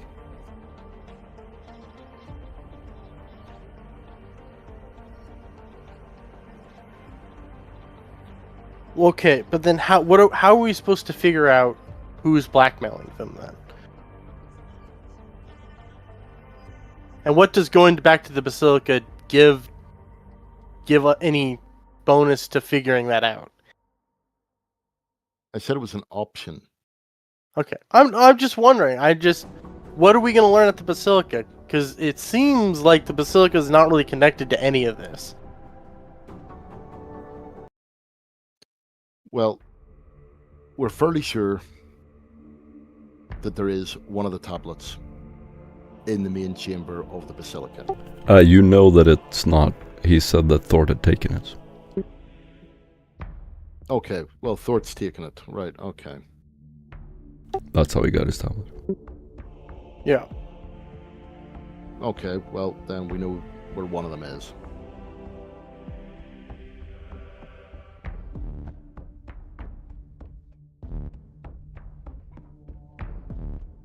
Well, we know Thor has it. So how do we proceed with that? We know that he has the tablet now because he took it from the Basilica. We know he's doing a bunch of this heretical demon psychic bullshit. Well, what I would be inclined to do is to let Juno go, let him have his little uprising. See, I mean, put it this way, if he's able to actually cause absolute chaos within the ecclesiarchy, which is also a very powerful thing on the planet. Number one, we could potentially knock them off the board. Or, if it looks as though, it's going to destabilize it, there is a possibility that those councillors who are being blackmailed are told, deal with us. At which point then we potentially have an opening to actually find out who that is through monitoring of communications, etc., etc. Hmm. I mean, Okay. I'm not. Yeah, I see that. Yeah. I mean, I'm not massively attached to Juno. And if he could whip up a couple of people in the city as well, then How do we know that general unrest isn't exactly what the person that's blackmailing the counselors wants? Then we could just be playing right into their hand. Well, I would say that it's not, because they haven't actually put the councillors against each other in open confrontation. So I would say that they seem to want it stable enough. Are the counselors under the thought that they're the only ones being blackmailed? Are all of them under that thought? Or do they know that everybody's being blackmailed? You only talked to Thort, and he was the one who admitted it. And he said that more counselors are being blackmailed. Several. He had received threats himself, but he did not know where they came from. He received threats, saw people were killed, he was terrified. He carried out various actions to comply and to not die. That's all he knew. I mean, they seem to be sort of conducting a bit of a shadow war which suggests that they don't want open a breakdown of society, shall we say. Okay. Well then, okay. So if he can rile up the ecclesiarchy, get his message out, then potentially it could. And if it Right. doesn't, then well, he escaped from the vigils. Okay. Yeah, I can see that.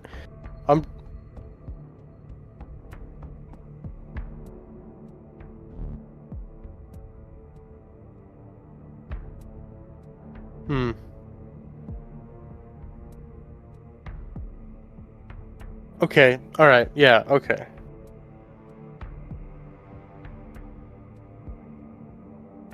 I mean, that's just my thoughts on the matter. I mean, I could be incredibly wrong. It Right. wouldn't be the first time. And I also don't really think...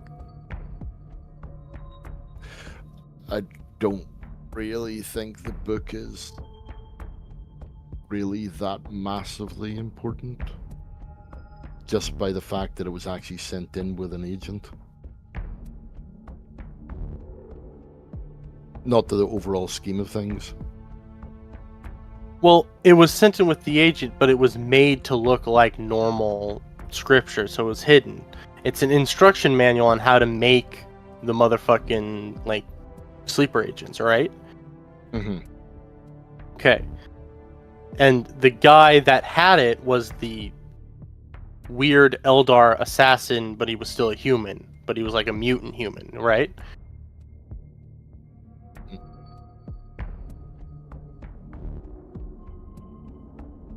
It was the assassin So- with Eldari technology. Yes. With Eldar technology. So that says something.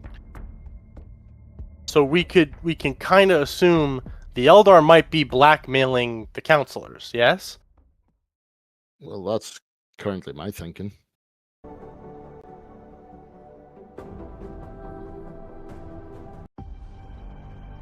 So, with that thought, are there ways to try to figure out if there is Eldar activity on a planet?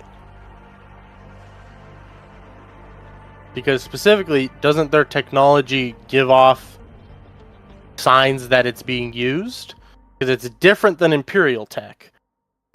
You have plenty of evidence that Eldar communications text has been received on the moons, and that the people smuggling this happened earlier. I should write a log of all the clues you have. I was intending to do it, but it's... I was hoping you guys took some notes, but I should write it down, actually. It's my responsibility. But No, there is actually... Even just the fact that there's ubiquitous Eldar technology sort of does suggest that, which are coming from the moons, does suggest that there is some sort of communication there. And there's you intercepted text of Eldari communications coming to those smugglers, and there was also requests coming in Eldari writing. They were requesting certain things, favors, items. So you know there are Eldari directly communicating with people on these moons and on Juno. Right. So, with that thought process, our goal should be to get one of the tablets for safekeeping, hide it away, and then trying to find the communication setup that the Eldar are using to either try to tap into it or use it as a big old data to figure out what the fuck they're trying to do.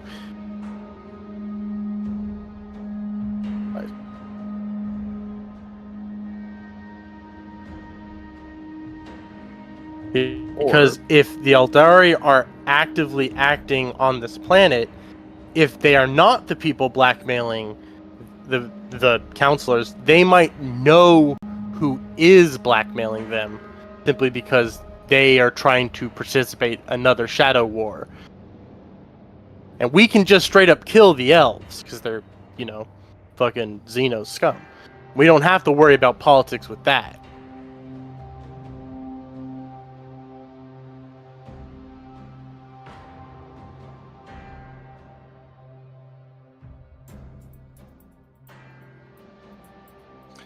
I would say leave the tablet in place.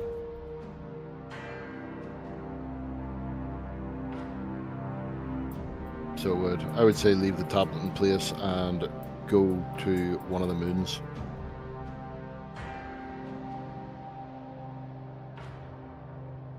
See what we can find out from them. So Regarding- the smugglers are actively smuggling Eldari technology to counselors or to just onto the planet? Coming from the moons, it's primarily on the moons, and then through Pottergrim especially, which is his luxury planets, moon planets, pleasure world, where the counselors have their estates, like their own, almost their own country, mini states, where they run thousands of servants and so on. It's a lush green planet, terraformed planet. That's primarily where it comes from, and then it gets funneled through the many huge ships going down to Visuna Regis, down through the Veil, and then it trickles down to the wealthy. They use it for heretical means, criminal acts. Okay. And their own little private armies of assassins. So it Mm-hmm. okay. So so we should get in contact with the cold trade then, right?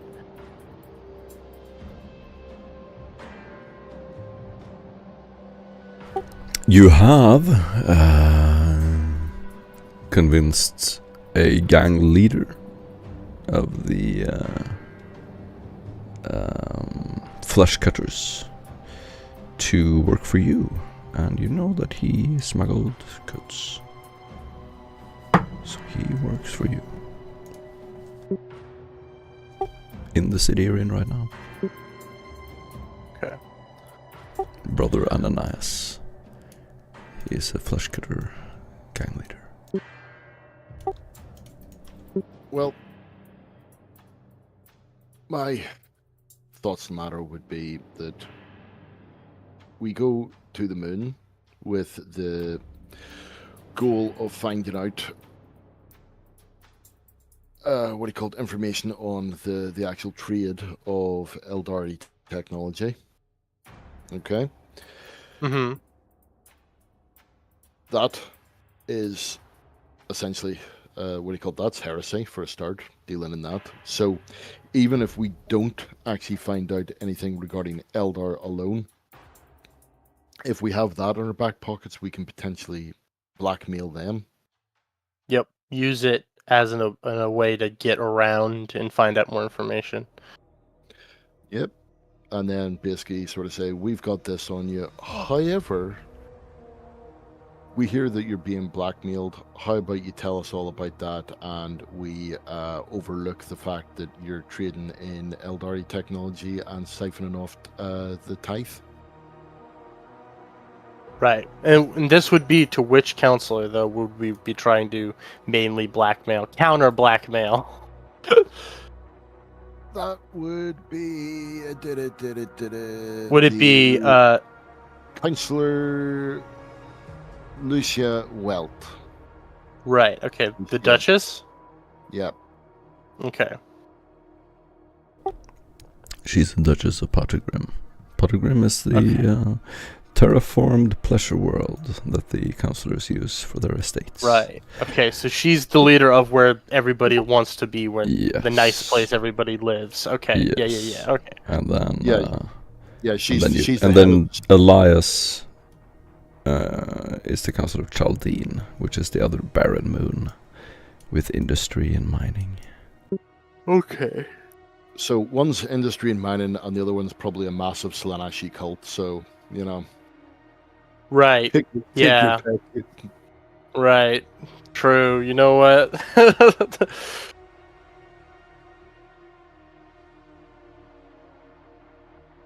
So I would probably say if there's going to be Eldar activity, there's going to be Eldar activity there, even if it is to the point of, bro, come on. Dude, come on. Bro, I understand that you're making money, but come on, man. Like...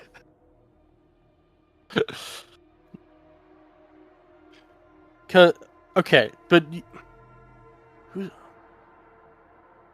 Could the prefect be the one... Like, what's the prefect doing? He's just in hiding in this tower? You don't know where the prefect is. The prefect's just fucked off. Mm-hmm. Okay. We assume he's in the what do you call it? the tower. The Yeah, Pellucid he's supposed to be running things from the Pellucid Tower. You haven't heard anything about him or from him. Of course, this is an elusive leader of a whole sector. Right. More symbolic than anything. Doesn't really run anything. And of course, he has states on every planet. And it will just go wherever he wants and do whatever he wants. Yeah, but him... Okay, no, that makes more sense. Him being afraid and fully, like, withdrawing from society is a bad thing. Right, because why would someone like him be afraid?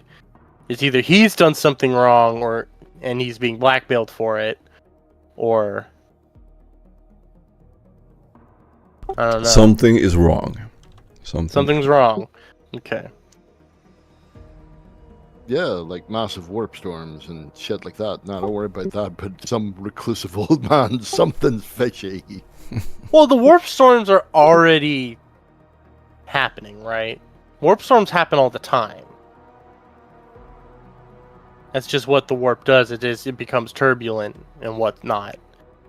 But a full sector governor going into hiding and like not talking to anyone, and then all the people beneath him, the other powerful people, are being blackmailed. Sounds like we need to call the Inquisition. It sounds like you call the Inquisition.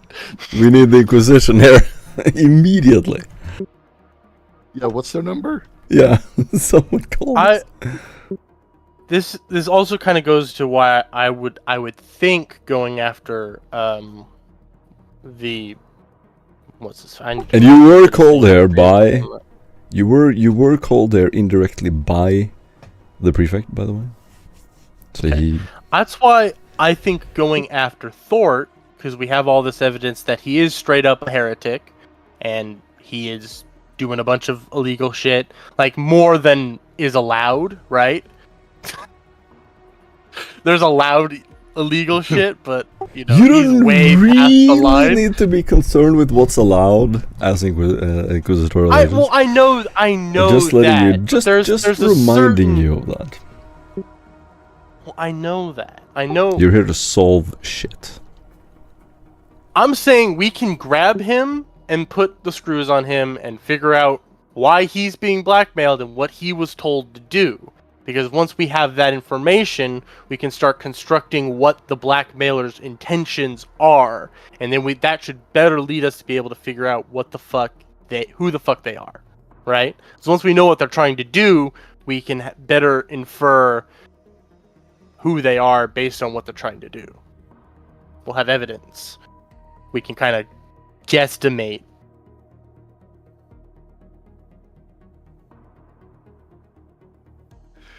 Yeah, but if we wipe his mind again, he might get the squiggly wigglies. Oh, I'm saying we just kill him afterwards. I'm like, he's a heretic. That's our jobs. Us getting more information out of him is just a bonus. Right. Okay. What we need to do is we need to talk about this hate boner you've got for Thorpe. I don't like Thort, bro. It sounds like he's just bad. Like... And he's a fucking noble, so he deserves it. Yeah, like, that's the main thing. That's more my own thoughts coming in more or less than Og's, but like, he probably deserves what's coming to him. Like, right? Am I wrong? Why? Because he took a bit of cream from the tithe? We have the book! Stop obsessing about the book. You motherfucker! All right, the book says he's evil because he's using the book. He's bad. You don't have the book. It's a good thing I don't have the book. I'm just like, I don't know. And I feel like if another counselor dies, it'll make them all afraid, and then they might fuck up. That's my thought. That's my thought process. Because if people are afraid, one counselor dying is scary, but that could be written off as like a fluke. If another counselor gets killed and they're still being blackmailed and all these other stuff, it starts putting the screws into them.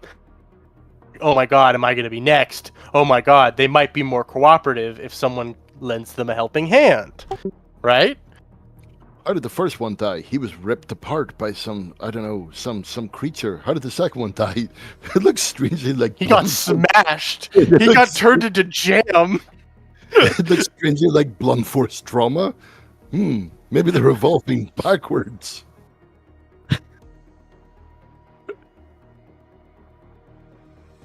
I mean, we could get, specifically because if we're gonna go to look for Eldari shit, we could just buy Eldari weapons and fully frame it like, you know, he got assassinated by the same group. Then we're playing the mind game as well. But we still then we know something else, right? So then we can start putting that out. Oh god, yada yada yada, right? I've got another idea. Why don't we actually like start charging people for it? Charging what? Assassinations of counselors. I don't know. It just okay. It seems like Thor is just straight up like a bad guy, and he's skimming off the tithe, and he's in what? Like, out of everybody on this map, look at him. I mean, look at his art. That boy ain't right. Okay, now we've actually got to it. It says, there we go. I looked at his face. I don't like his face. I don't trust him. I don't like, and we have all this other evidence saying that he's like. Now you're thinking like demonic. The fucking diagram. He probably is, but now is he angry at that guy for tithe skimming, or is that guy angry at him for tithe skimming, or are they both doing it? they're all doing it. They're nobles. I mean, you don't think a Wait, are you still on the screen with the counselors? I'm looking at the Juno Council conflict map right now. Really? I thought you pulled Yeah, you I'm off. looking I at thought I pulled you off that screen. It's a handout. Or is it Hannah? Okay. Yeah, you have a handout, Yeah, that's true. and there's this nice little graph that I'm looking at, or little with all their faces. Hmm. him? He looks like a kindly gentleman. And he's dead. You can't be a kindly gentleman in this world. Doesn't work. Okay, so essentially we know Skeletor is evil. We know... Where's Thor? Thor. Where the hell are you? Oh yeah, there he is. Yep, Skeletor. He's evil. Yeah. Fucking Nosferatu, he's evil too. Is Nosferatu evil as well? Like, The other one looks like a bit like a toy, so you know. I mean, if we just kill all of them and then just put the one guy that we like in charge, right? Like that fixes the problem. Now you're thinking like So, like, I know it's so difficult for me to be part of these talks because I can't say anything because I'm the GM, right? I can't put thoughts in your head. I can't stare where you go. But it's like instead of being choked up or difficult choices, I can't do anything. Just you're the Inquisition. You do things. This is you do. If we just I feel something like called due killing process another working. counselor is gonna help us. All right, I think that could work. If we you gotta put chum in the water to get the shark to bite. All right.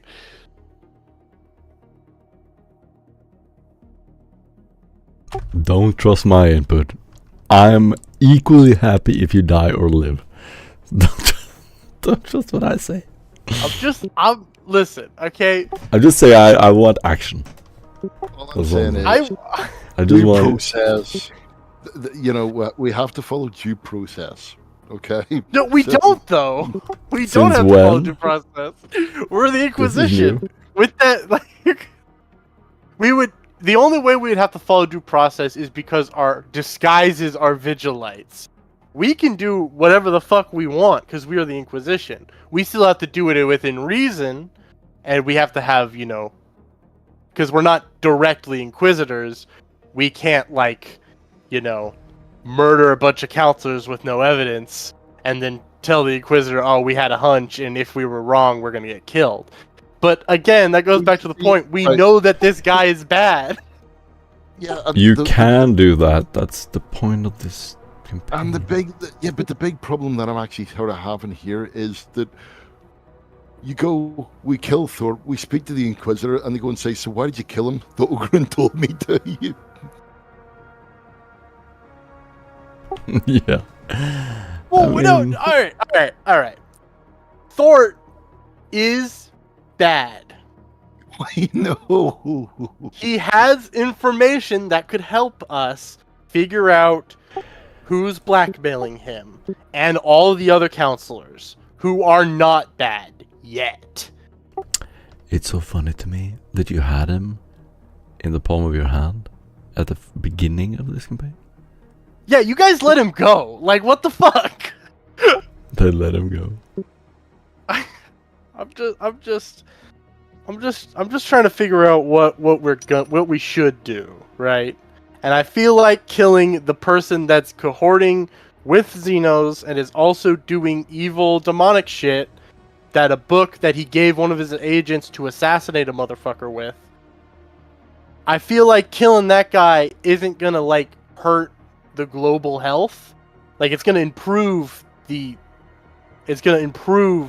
situation because he's gonna be fucking dead.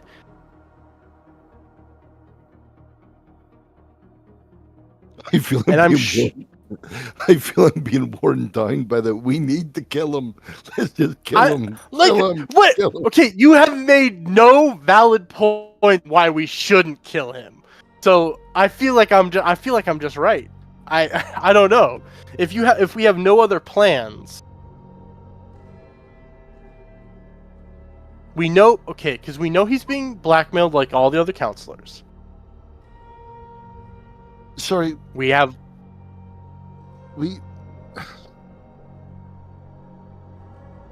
I'm saying he's the best person to grab and fuck with because A, we know he's bad, and we aren't going to be punished for killing him. B, he's connected to this entire plot, and he seems to be important because he might be in charge of doing the messing with getting those the sleeper agents. right. Okay. We kill him. Yeah. Right.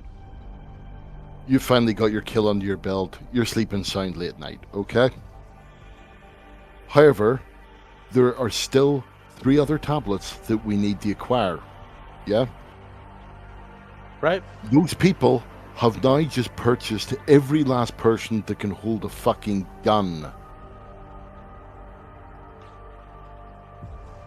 That's why we make it look like he was killed by the mutants and with the Eldar weapons and shit. I'm saying we stage the killing. I'm not saying we just fucking kill him, like, out in the open. And how does that not mean that they don't hire every last person on the planet that can hold a fucking las gun to surround their estates? Why haven't they done that already then? Because a counselor's already fucking dead. A motherfucker climbed into a window and murdered him. Why haven't they already done that?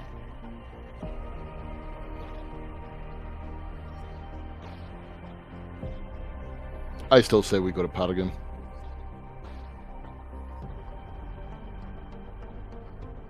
At the end of the day, we know that he's bad, we know that he's evil, we know that he has a tablet, we know he's in a holding position.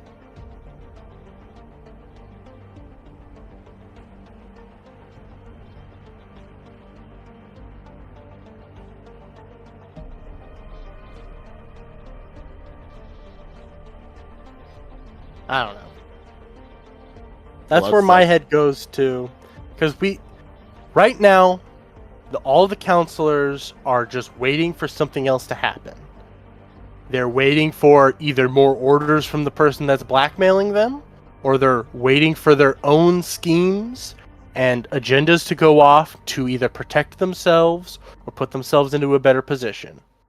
If we kill one of their peers, put chum and blood in the water, it will hasten them and they might make a mistake. And where I'm coming from is we have evidence on him. Yep. We gather more evidence on more of the counselors, right? We then try to get the location of the tablets, okay? We then let Juno out. We then surgically strike every last one of them, of the counselors. Why would we let Juno out? Okay, let Juno out. He'll cause issues and problems. Okay, now just bear with me here. He causes issues and problems. Hopefully, it's bloody. Ecclesiarchy being attacked. A lot of people are going to pay attention to that. Okay, within system and outside of system. We then surgically strike and take the tablets from the counselors, right? That's going to cause a lot of attention to be formed from both inside and outside the system. It's going to make the people that are actually blackmailing them sit up and take attention and potentially get involved. Hopefully, at which point, if they are then blackmailed into actually acting against us because our subtlety score is so low, we already have overwhelming support on the way, at which point then we can say we're the Inquisition and we have Imperium support in the form of whatever they send to actually sort of deal with the situation. So not only are we using our assets, but we've also got assets en route. Okay, that's a good plan.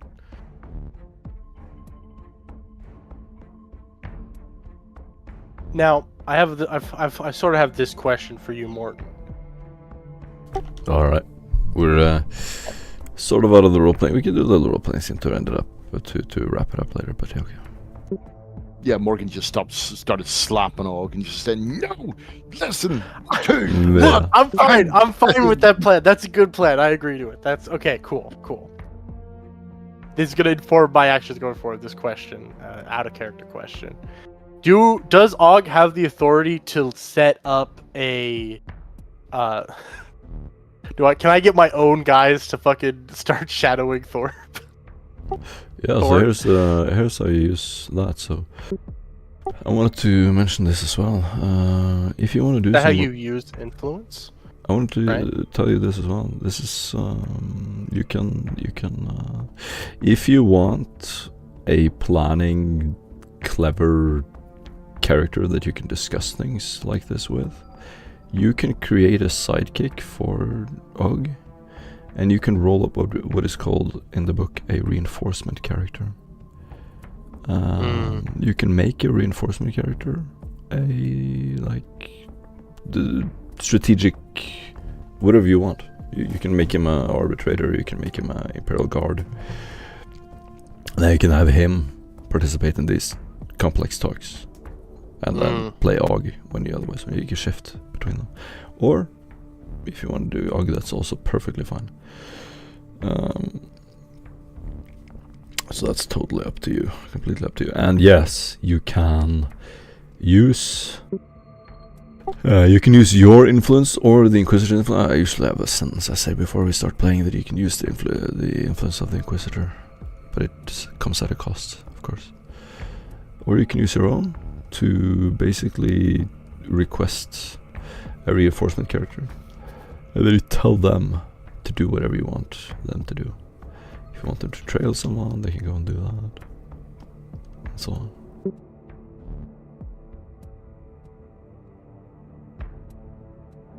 I don't know. I feel like it's a grudge. I feel like it's a grudge at this point. Like, as much as you're saying that I don't like Thor, I just feel like we should just kill him. I just got this strong feeling that I don't know. I don't like him. I don't like his face. If a player really wants to do something, there's nothing wrong. Well, you're not playing an assassin, right? I'm not. No, That's the main thing. That's the issue. That's the issue. If you had a assassin or sneaky character, there's nothing wrong. Well, it is wrong, I guess. But there's nothing stopping you from pulling the players in the general direction of your target, and then, alright, I'm just gonna to 7-Eleven to buy a hot dog. I'll be back in 2 minutes. Chop chop.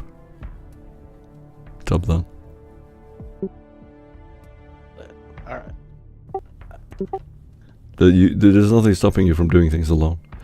You don't and it's arresting and difficult if you always need to have everyone agree. Well, it is okay to command people to do things too. Let me just go. No, we're doing this. I know this is good. Alright. I don't know. I want to hear what Sasha has to say about this. Yeah, that's fair. About what we should be doing. That's fair. I just don't want I don't want it to be bogged down in decision problems where we can't make any decisions because everyone needs to agree and what is the optimal plan, and then everyone needs to agree to the optimal plan every time. Whereas I don't think we need to do that. I'm just saying, like, Aaron, your plan, good. I'm more than happy to go with that plan. I'm just saying, my plan of killing Thorpe to bloody the water a little bit could also work. But I'm saying you don't need to wait. I'm saying you don't need to have a full agreement for everyone. So here's an idea. You say, Morten, I want a reinforcement character, or even easier. Go to the list. Inquisition reinforcements NPC. You see it on the character list. There's a long list of characters. Then you pay the influence in the thing. You pay that, and then that means that you pull on a favor with this is a big deal.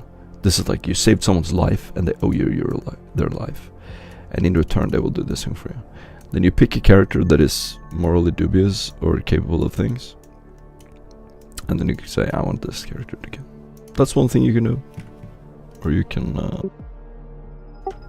roll up an assassin character and roll the influence cost for that, and then play it yourself.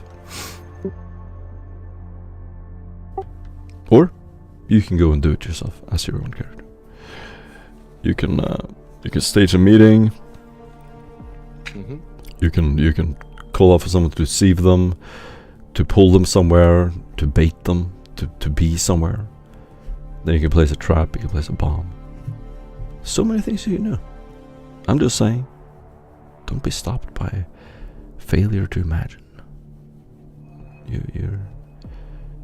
I hope we can play a game where you can... My main problem right now is Ogg's really dumb. Alright? Yeah, That's and it sounds the like main you're problem. the most... As a player, you're the most... You seem like you really like deep, intricate plans and cunning and planning. And then you played the exact opposite of that. Well, because I had no idea what to do with the system, and I didn't know the plot that I was going into, so I figured I'd just play the stupid guy, so that I could just get the information I needed, right? But then we have an easy solution. Now you just roll up a reinforcement character, and you make the clever dude that you want to play. Right.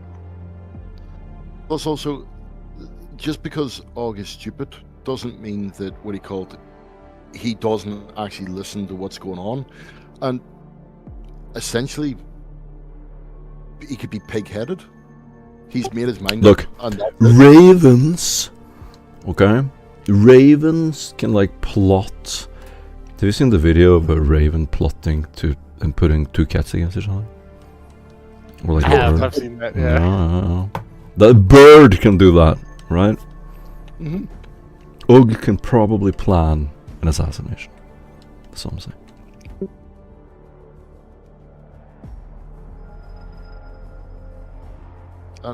all I'm saying. What do we is know about the other guy? Oh, sorry. I'll let you say. Oh no, I was just going to say. I mean, just all can be stubborn and say, "Well, I'm doing this, so which one of you want to try to stop me?" That too. That too. What do we know about Zax Holstein? You don't know that much. Raphael is the judge. Raphael is the judge, and Zax He's is a the judge? We should. Raf- Oh my god. Okay. sorry. Raphael is a lawmaker. He's a lawmaker. And remember, every planet works differently. So, judge doesn't always mean. So, in this planet, judge doesn't mean Judge Dredd. On this planet, Right, no, judge yeah. judge means literally judge. He's in a court Literally a judge. sentencing Yeah. people. Zax Holston is Judge Dredd. He's out in the streets, manhandling people, taking people in. He's an arbitrator. So he's kicking ass in the streets. He's cleaning up. They're dominating Vasuna Regis together. He's taking in anyone he wants, anyone who doesn't do what he wants, and then Raphael is sending them straight to the pits, the bleak pits. Right. Okay. So they're allies. They're not enemies. They're connected. Everyone is an enemy. They're enemies. Everybody's enemies. Well, yeah, but they're more allied than the rest. They're more allied than the rest. Okay. Well, that's what I was trying to figure out. What like the little brackets mean? Like they're. Yeah. I've assumed that meant they were closer than the other counselors than to each other, basically. Yeah. The little arrows at the top, blackmail pact, and the arrows pointing down means they're closer to each other. They're connected. And then the little icons, on the left-hand side means they're against these people. They have a conflict with these people directly. So Zax has a conflict with Martyr and Titus, for instance. Okay. Yeah, the little side things means that they're directly angry at each other. Yeah, pretty yeah. much. Yeah. Okay. Cool. What do we know about Ellis then? Elias? Elias. Elias. He's the governor of the barren world that's mining and industry. Yeah, You he's said the that. tithe collector of Chaldeen. And he oversees Chaldean's isolation. He is he was also mentioned as being manipulated or blackmailed. There was also mentions of a sealed underground repository, and some people had tried to see beneath these, but no one could see what was there. Talk about data crystals, some quarantine stuff. There were some heretical relics that came out of Chaldeen, and a lot of the most dangerous heretical artifacts come out of Elias Therese and his smuggling network. Mm.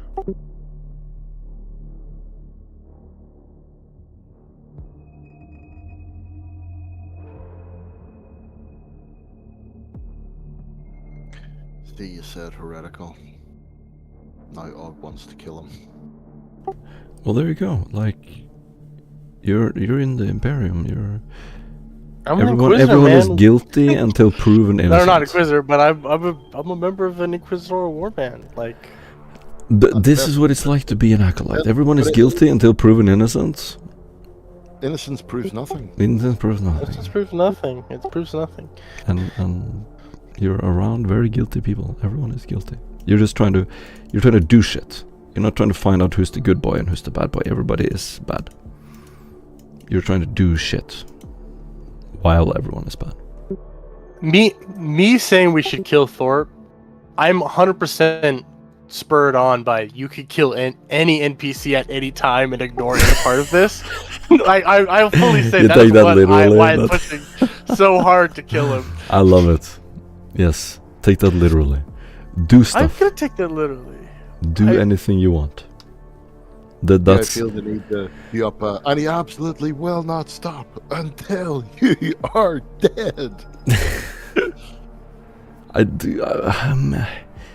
It looks very intricate and like there's all these difficult and complex things, but really those complex things are there so that we can laugh while you stumble forward and just kill and knock people out and blow up buildings and do fun stuff. Yeah. That's why the world is there. That's why the world's it's there. Not a delicate you guys, little, it's not a delicate I'm little 100%. Let's just go kill him. Like, yeah. like we have all this you're evidence talking that like, he's bad. We have you're all talking this like an evidence he's acolyte. bad. Let's kill him. No, you're talking Let's like an fucking kill acolyte. him. I can say that in general. I'm not encouraging murder now, right? I'm not, hello, FBI, you're not calling the... So, we're fine. We're not, like, the FBI is the best, like, a connection to our reality of what the Inquisition is. But, like, the Inquisition kills people all the time. This guy is confirmed to be bad in every way that we're allowed to kill him. KGB is the best. That's true. KGB or FSB, I mean, that's the best. Yeah, I was Secret going to say police, FBI. Gestapo. Like 12 guys standing around with North Face, what do you call it, jackets on, brand new trainers, and No. the shades and everything else going, hey, we're just one of the people. Hold on, I'll be right back. I'm getting a call from my mom. Yeah, no. You things were a little easier back when we just had players who just wanted to kill everything. Look, I'm not above. We just want to kill everything. I just kind of want to kill them all at the same time. Okay, well that's insulting. That's actually bad. That's really insulting. Well, That's like you just want to take my GM notes from behind my GM screen, pull out a scissor and just start cutting it up on the floor. Throwing all the pieces on the floor. And then you make a little paper airplane with the last piece of paper and you just fly it in my face.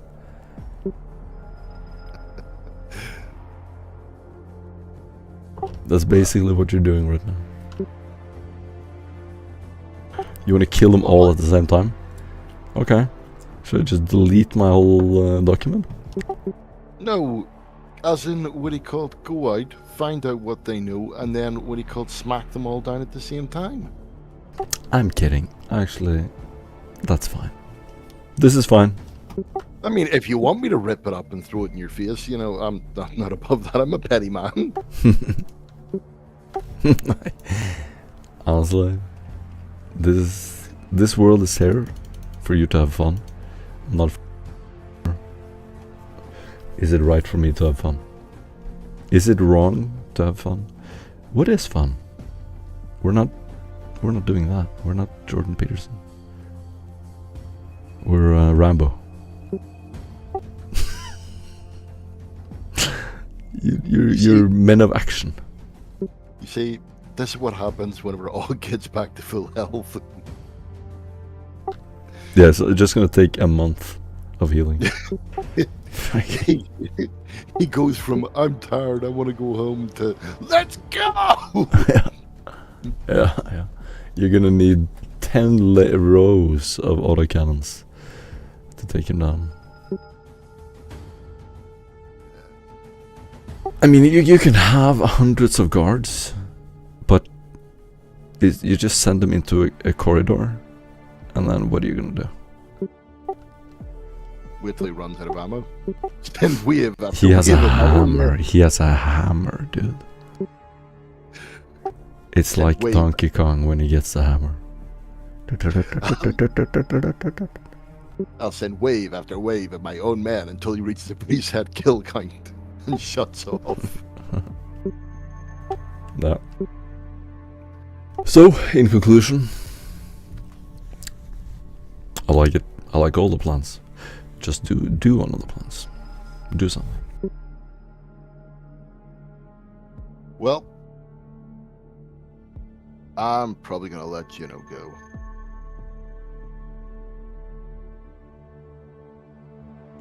I mean, we can resolve that this session, so we don't have to wait. What do you do with Juno? Kill him? Poison him? Place a bomb in his rectum?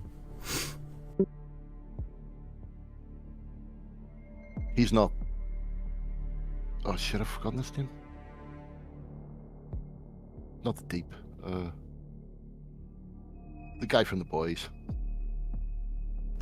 Never watched it. No.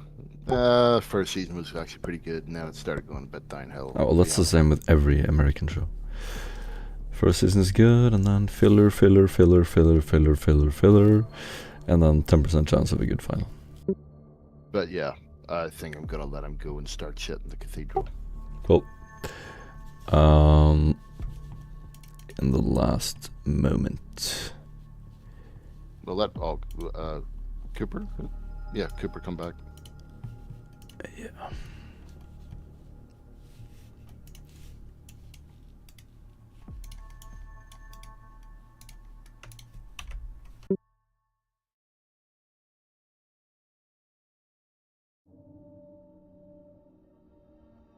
And then what I'll do is I'll say,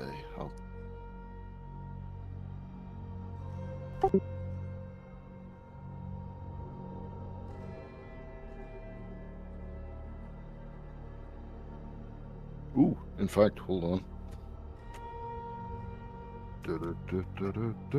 Boom.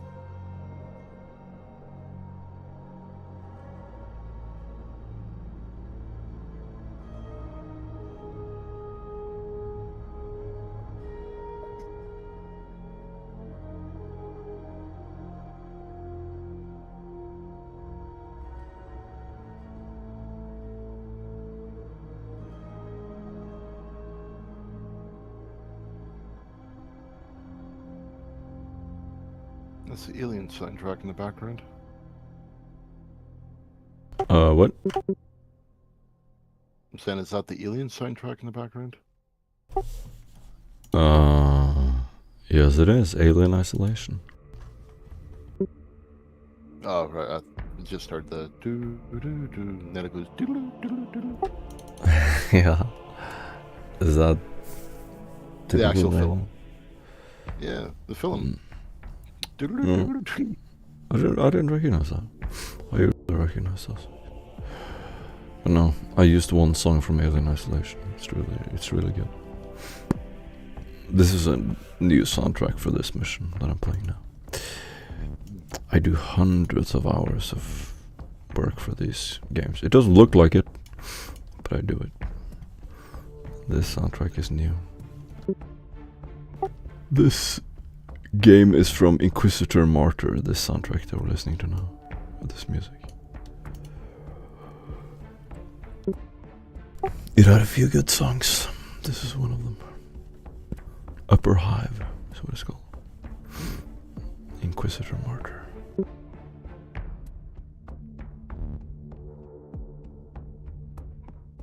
I try to make a new soundtrack every mission.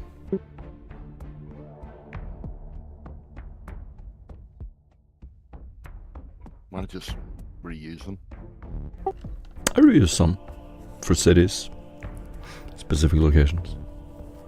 But no, I think it's fun. I enjoy it, and I want to make good missions.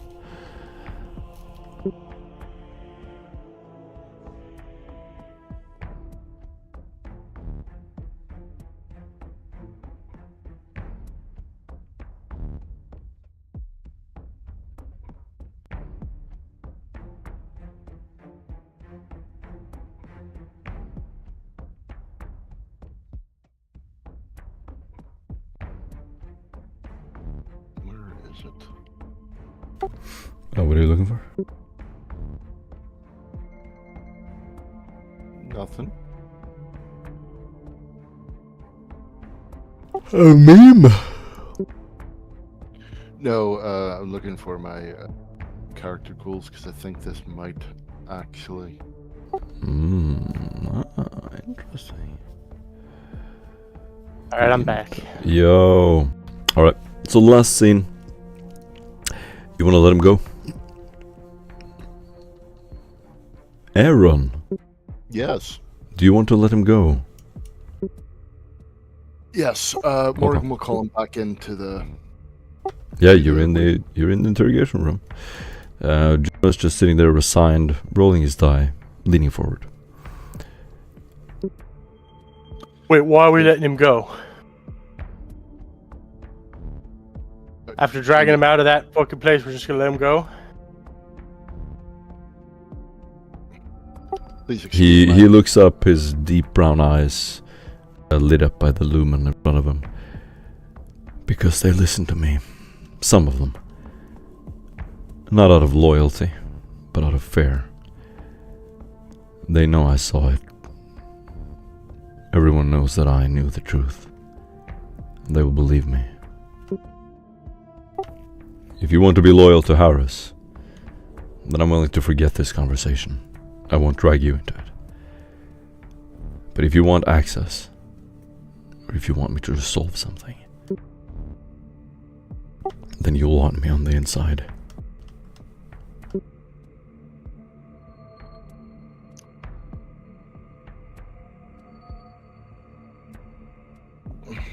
What's the best way to actually sort of describe this? I would like you to occupy the ecclesiarchy, cause mayhem. Harris will fall. He's gonna slowly stand up next to his chair. This metallic chair squeaks on the stone floor as it slides back up against the wall. This little rays of light into the low smoke-filled room. As he walks up to the window, his face illuminated by the golden. So, this is it. Just remember who you work for now. He raises an eyebrow. Are you going back?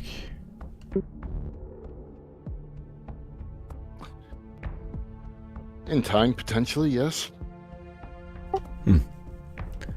One more thing. Beneath the reliquary stairs, there's a shielding panel. Gold layered. Beneath that is a second shard. Don't touch it bare. Don't let a psyker near it.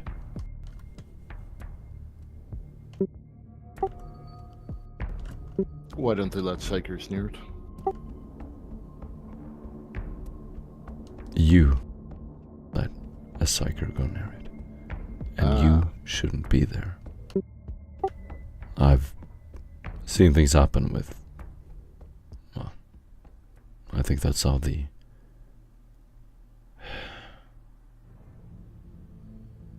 inquisitorial agent... I forgot her name. I think that's how she died. Or how she was captured. She was paralyzed.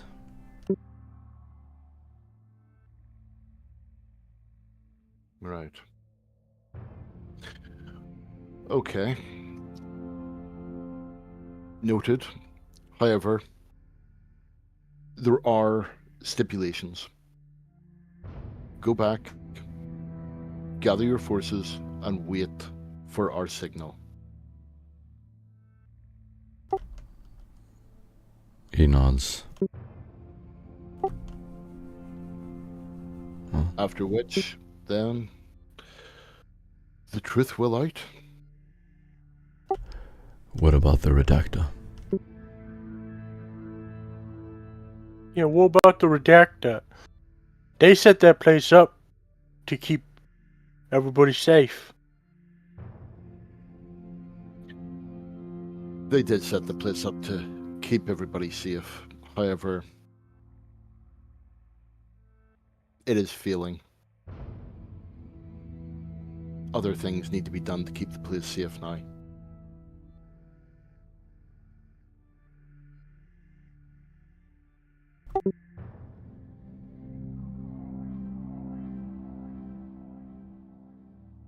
Just trust me, Og. All right. I'll trust you. I hope it's worth it, seeing as we went through all that fucking trouble to get him out of there. You saved Just my could life. go back in. They would have killed me. I don't think Aris is evil. He's just tired. He's kept the seal closed for 30 years without answers. If this works, I'll take over the Basilica. If it fails, they kill me in public, and I pretend like none of this happened. I'm not asking for your help. Just don't get in the way. Well, as I say, be patient. You're a cog in a bigger plan at present.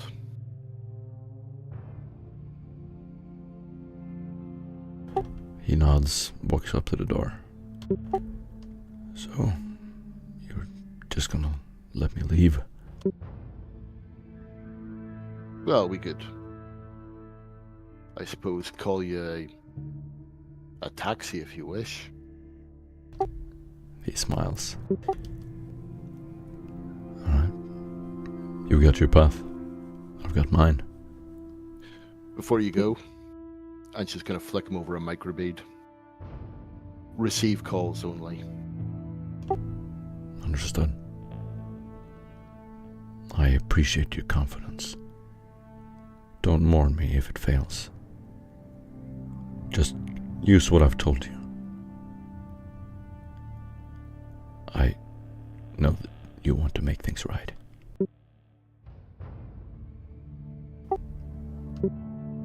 Well, let's see if we can't get it done. May the Emperor protect. The Emperor protect. The Emperor sent me visions. I hope this time it will send me a chance. I'm taking it. Hope to see you again. He opens the door. She'll just nod. He opens the door. And will leave with the microbead.